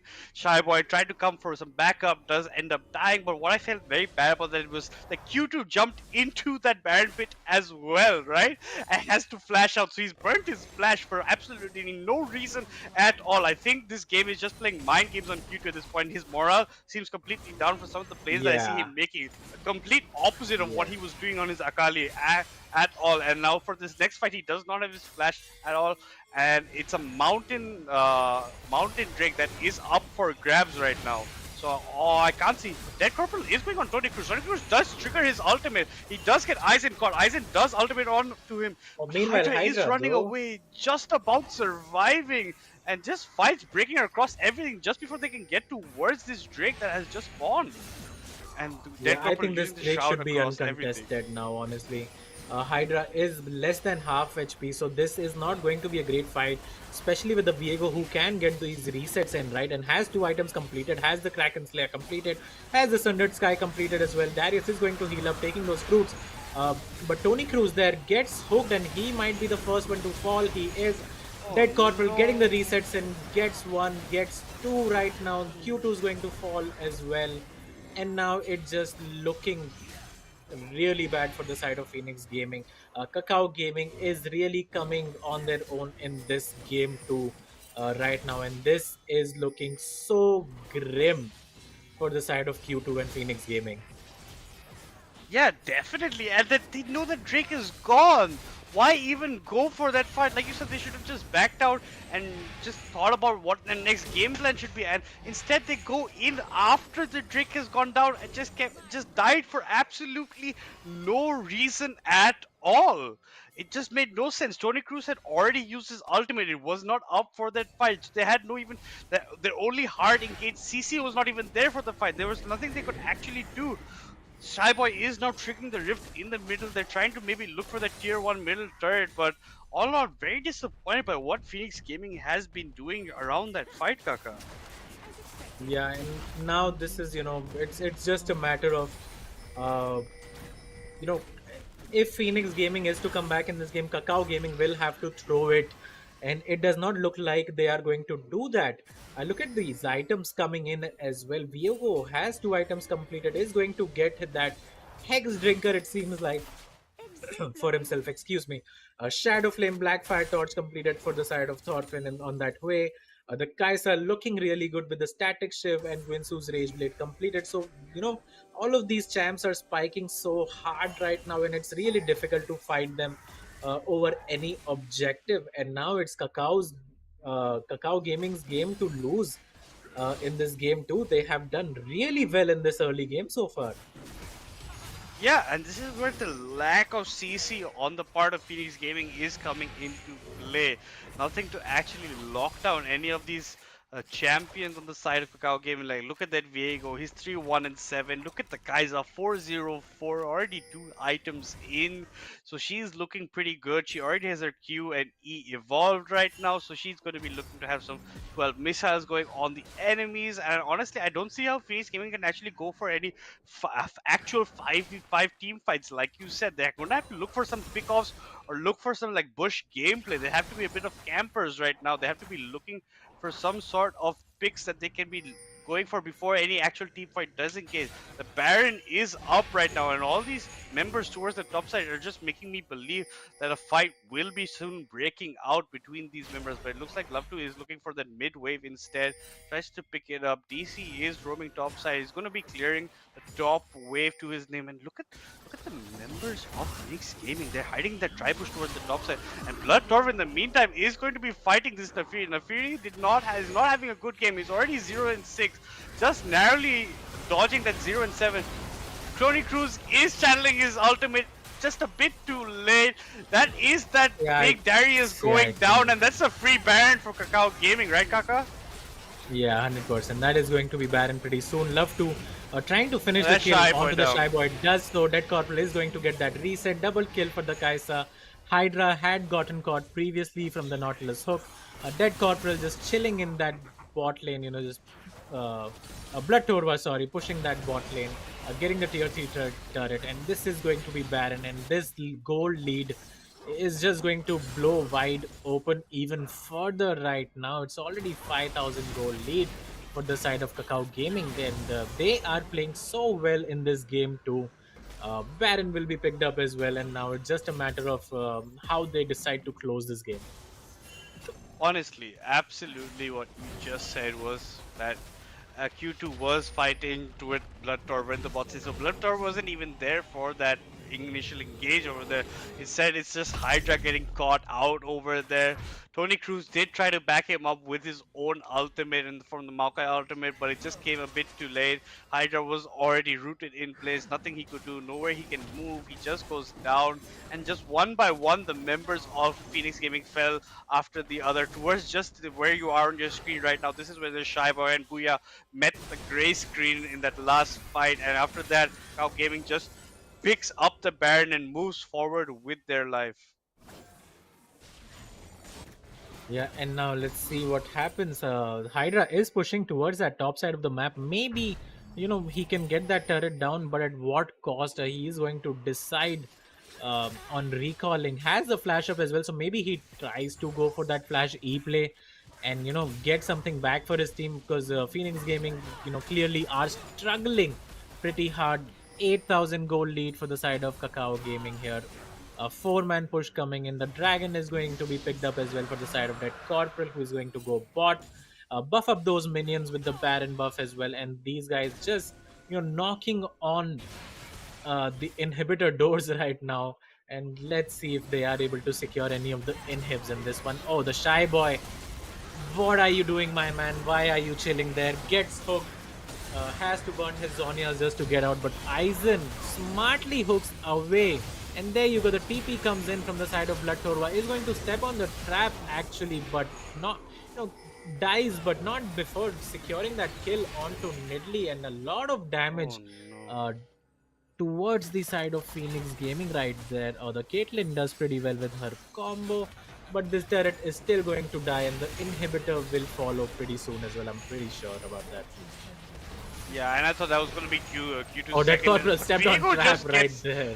just gets eliminated by Caitlyn. Yeah, as you said, through that trap. Thorfinn looking a bit dangerous. Booyah flashing forward and trapping in front of Thorfinn. Thorfinn will be going up, but look at the burns coming onto Booyah at the same time. Love2 takes down the Darius. On your back of your screen, Q2 does get his first kill of the game, and he's looking hungry for his second. Love2 is going to be maybe getting sandwiched over here, but at the same time, look at Thorfinn. He's gone to the bot side. He knows he's low in HP, but he's just trying to get some damage onto the Yeah, but turret. look at Q2 Q2. is following He in is through the still jungle. lurking around Q2 there. Yeah. is being that little dog. He's the slight dog in him. Shyboy is right here as well. Let Q2 get this kill for himself, please. Yes, thank you. That is some confidence points for this Nefiri at this point. Very well defended by Phoenix Gaming. They only lost that inhibitor turret in this entire Baron kind of push, or the Baron buff from Kakao Gaming. Yeah, 100%. A solid defense coming out. They did, manage to hold on to their inhibitor right there. So that's pretty good for them. Q2 getting a couple of kills for himself as well. Dead Corporal stepping onto the trap, ended up dying to Booyah. So that was a pretty clean trap coming out as well. And after all of that, I can't take my eyes off this Kaisa, and her inventory right now has an Asher Stood completed, 8-0 and 5, 700 gold shutdown. He's obviously legendary right now, and Love2 just playing so well in this game too so far, justifying the first pick Kaisa in this one.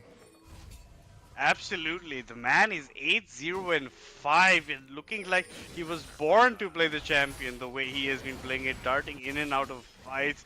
And look at this is a very sneaky Blood Torva, but will you want to be fighting this Darius? And it looks like he does actually want to. That's because Dead Corporal is also close by to close in on Hydra. Hydra's Sterex does get burned, and that's a very dead axe, man. Darius does go down. Dead Corporal does turn into him and is walking around, but look at the focus on the bot side of the map, and there's no one to match this Redactor in the top side right now. Redactor will probably be getting that tier 2 all for himself. Q2 just about dodging that hook from Aizen and just about falling. The rest of KKG is falling back, Kakao Gaming is falling back, and none of these routes will be hitting. It just hits on to Aizen. Aizen is blocking everything for Thorfinn. Thorfinn is going to have the comfortable of time, but at the same time, look at the top side. Blood Torva is taking the tier 2 down, so there's nothing you can do. They're just wasting the time of Phoenix Gaming over here, and Phoenix Gaming is just completely not actually scaring. They're just staying in the same place all over. Even the mid tower and mid inhibitor is going to be going down. Sorry. Yeah, I mean, they are just being run around the map. The ultimate from Thorfinn connects onto the Shy Boy, who has to burn his flash to get out of that situation. The Darius, I mean, this is why I don't like the Darius pick, right? You can get kited so easily, especially if you don't run the Ghost, which Hydra has decided not to. And I mean, he is finding it so hard to enter these team fights and get those resets going. The bot side inhibitor will finally go down. There is a wave towards the mid side inhib as well. Let's see if oh my god, Booyah just got hooked right there and is going to die. Love2 goes legendary. Dead Corporal is going to pick up the soul of that poor Caitlyn. Thorfinn here getting run down by Hydra, but again not having enough damage, is going to die.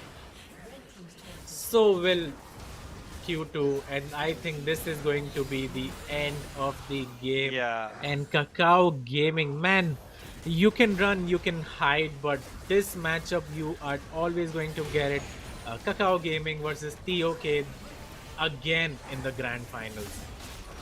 Yeah, and that was just a max level hook by Aizen that called onto Booyah over that to seal the deal in this last team fight. Again hitting that hook onto Shyboy. Shyboy is just being bullied, I mean, near his own nexus, and nothing that he can actually do to prevent the game. As you said, you can just try to avoid the inevitable. The inevitable does seem to just come up. Kakao Gaming are your winners of the lower bracket finals, and they will be meeting TOK in the grand finals tomorrow. And that will also be a repeat of the upper bracket final, guys, which was a best of 3. Now the grand final is best of 5, so it can still be anybody's game between those two teams. But an excellent performance by Kakao Gaming.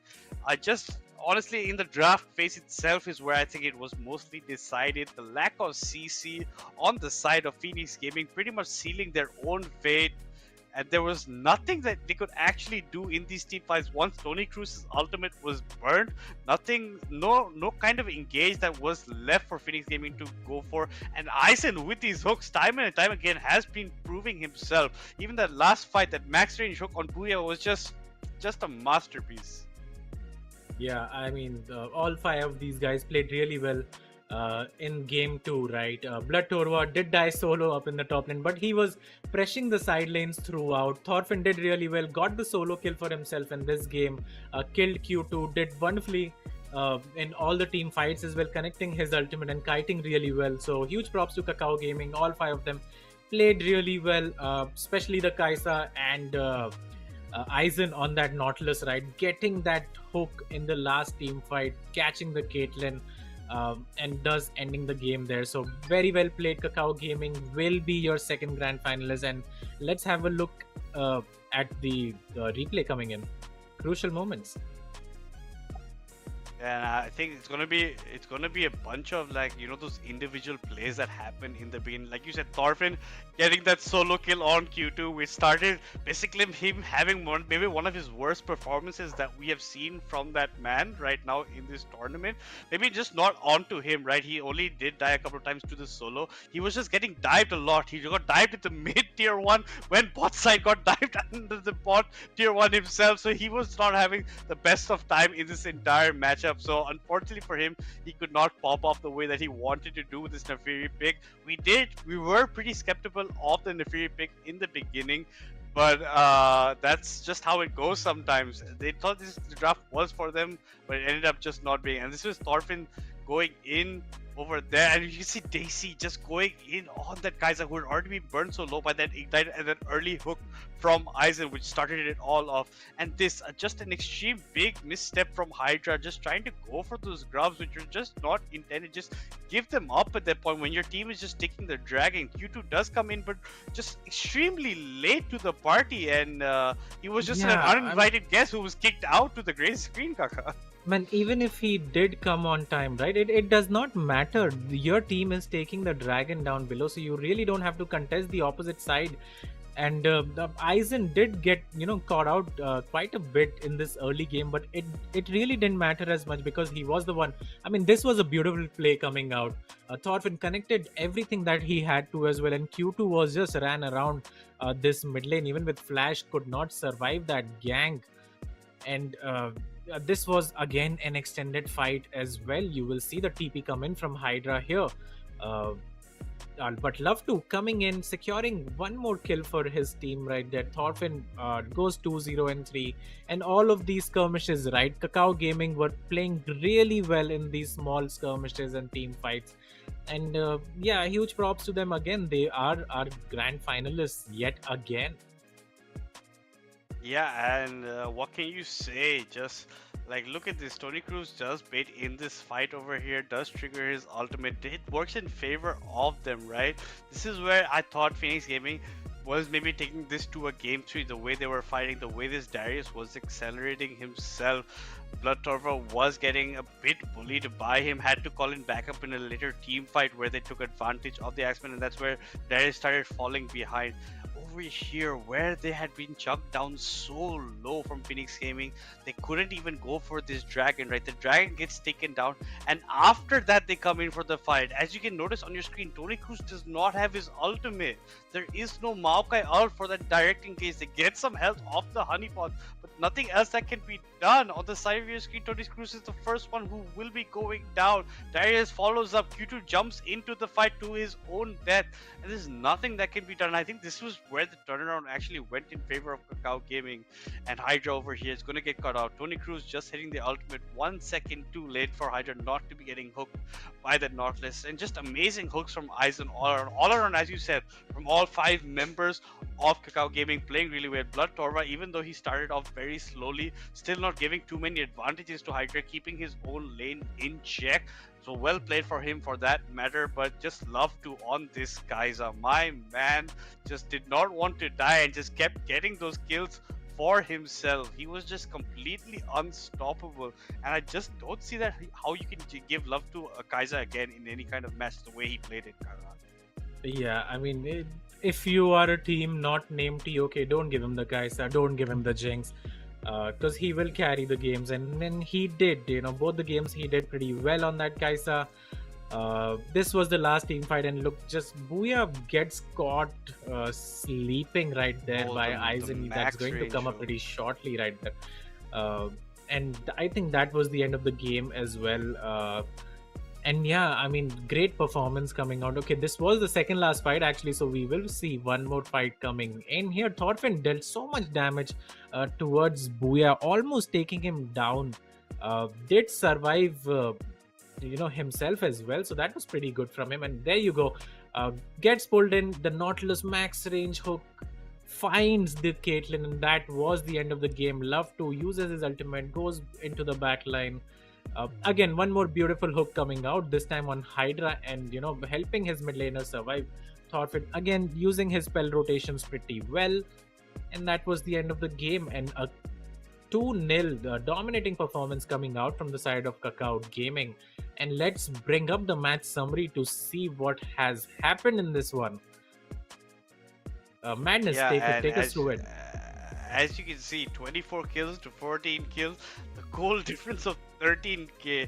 But where it actually comes down to the difference is that towers, right? Phoenix Gaming only managing to get measly 2 towers to their name, while Kakao gets 11 with the ending that they got. As you can see, the Void Grubs were equally spread across the both teams.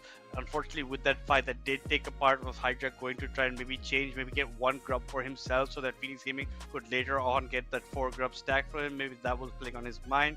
1 Baron over to Kakao Gaming. Phoenix Gaming did manage to get majority of those objectives in the early part, even getting that Rift Herald.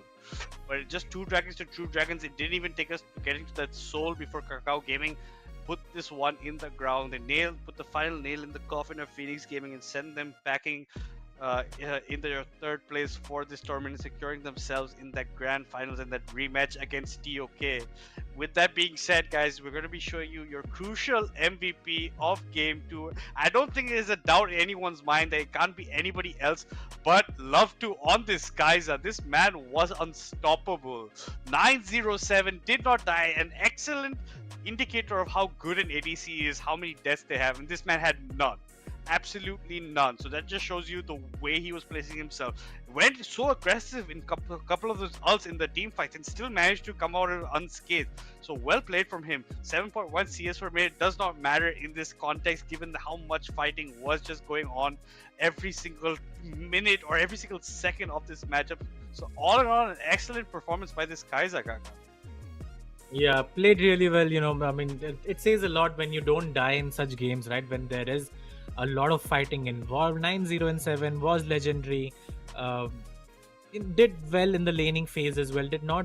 I think he was ahead in CS actually against the Caitlyn. So huge props to Love2, and he will have to keep it up for tomorrow's games as well, because he will have to perform if his side has to win the series, because again any team against TOK is going to be the underdogs, right? So everyone loves an underdog story. Kakao Gaming will be the underdogs tomorrow, and let's see if they can pull off the upset. Did run TOK pretty close in the last series that we had, last finals. That was a 3-2 series. And yeah, Love2 and Aizen, now that they have spent more than a month playing together with Kakao Gaming, this is their 2nd tournament together. So let's see what these guys can pull up tomorrow, and this will be a lot of fun to see who's going to win that series. Yeah, absolutely. Amazing performance from them. They're showing you why, with a couple of bit of practice, what you can do as a duo in that bot lane, putting so much pressure on for Kakao Gaming. They were just excellent work from them. Can't see anything that does stop them, but hey, who they're facing tomorrow is TOK of all people, right? So it's a huge resistance to any team looking for that thing. And beginning with this, even though will be the grand finals tomorrow, we do have another tournament coming up, right? We have SK Please Community Clash coming up, guys, which registrations have already begun. It's a 50k prize pool tournament, and you don't want to miss out on it because registrations do close by the 18th of October.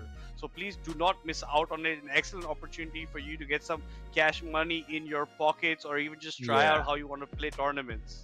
And Madness, this is one of the OGs of the scene. Escape Lee's our first ever challenger player from India, a prominent figure in League of Legends India as well. He has won a lot of tournaments, my ex-teammate as well. So a tournament dedicated to him, that makes me pretty happy. So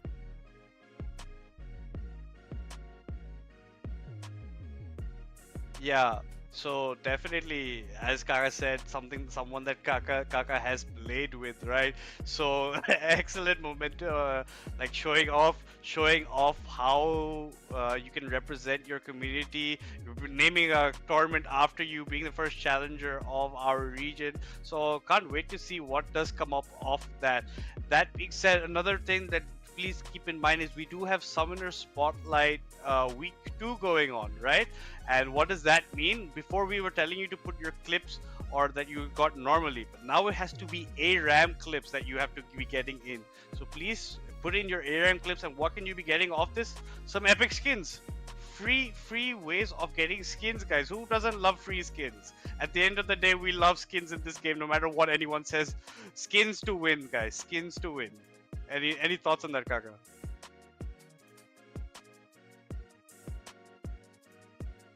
Okay, while we wait for Kaka to just rejoin us a bit, he's having a bit of interference. We will be talking about our third event, which will be Mundo Dodgeball.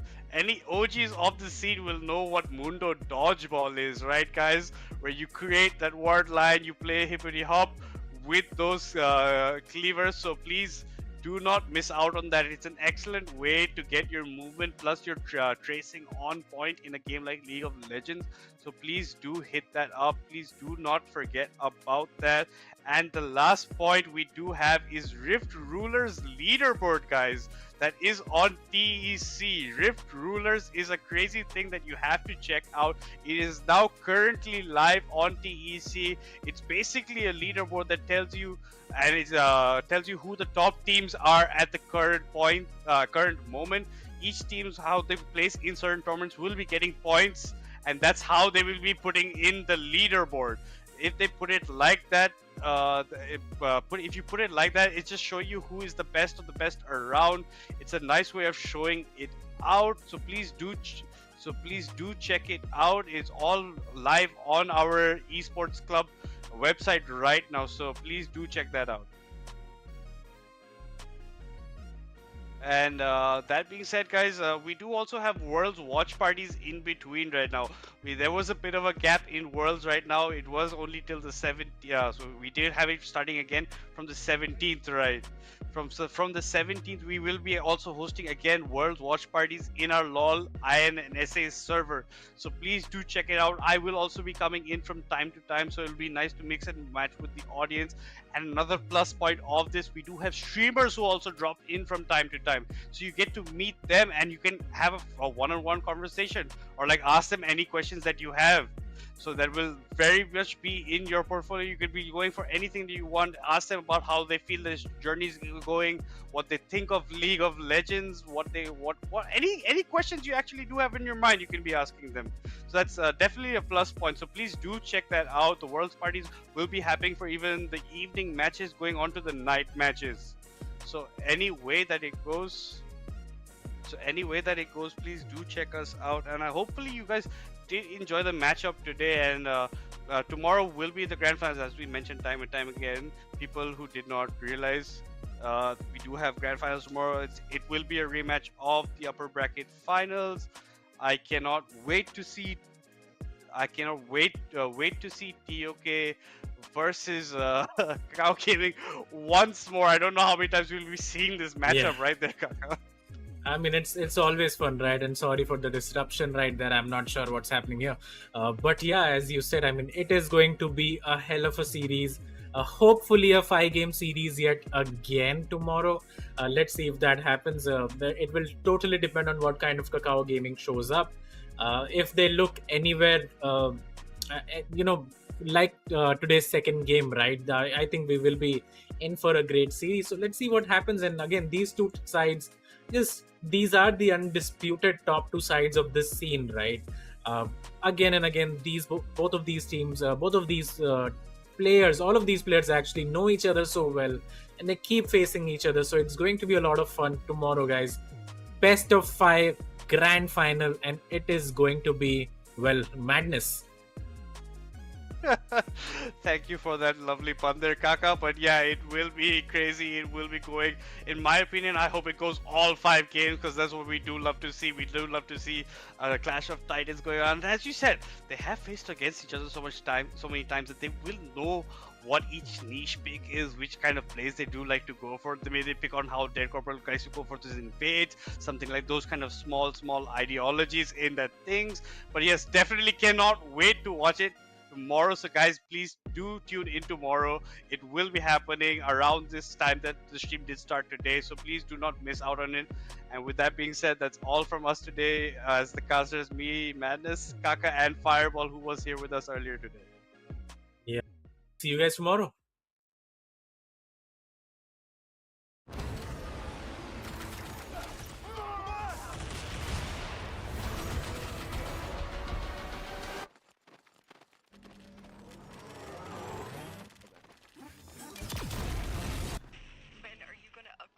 System.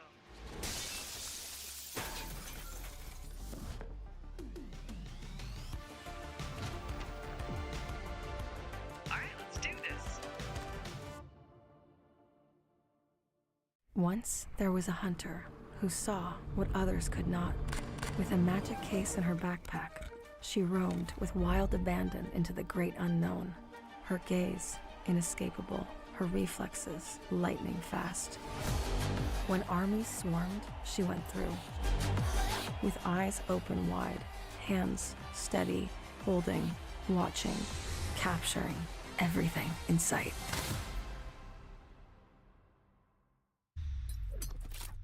The Crucial Pro DDR5 RAM kit comes with a sleek, modern look that will complement any build. But aesthetics aside, it's the performance that really matters. So let's dive into it. The default JEDEC timings are 46, 45, 45, but it does come with 2 XMP and Expo settings for those looking for a little more performance. With XMP 3.0 Profile 1, you can push the speed up to 5600 megatransfers per second. If you prefer a slightly lower speed but tighter timings, Profile 2 offers 5200 megatransfers per second at 42, 42, 42 timings. We've run some benchmarks and stress tests to give you an idea of how it performs. In general, dropping the speed and tightening the timings with the second XMP/Expo profile yielded better results for us on our test system. Paired with a Ryzen 7800X3D, we saw anywhere from a 1 to 5% performance bump depending on workloads. All in all, the Crucial Pro DDR5 64GB RAM kit by Micron is a fantastic choice for first-time builders and enthusiasts alike.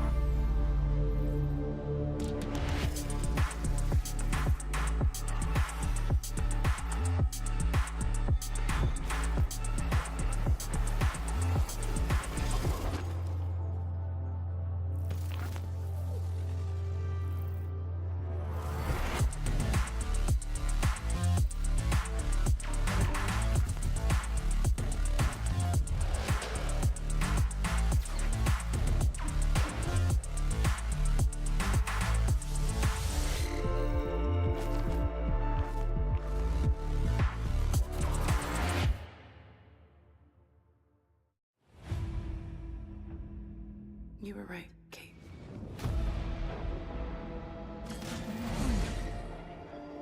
My sister is gone. There's only Jinx now. I want to tear that laugh from her throat forever.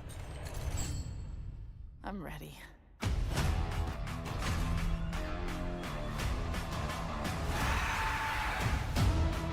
To return peace to this city, you must declare martial law.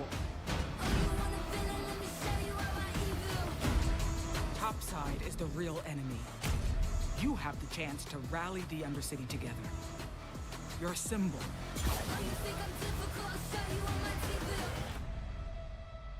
What are you planning?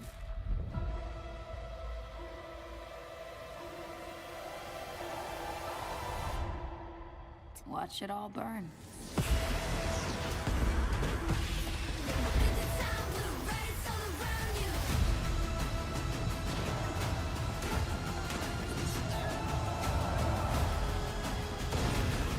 You felt it, haven't you? The arcane is waking up. Sometimes taking a leap forward means leaving a few things behind. This has to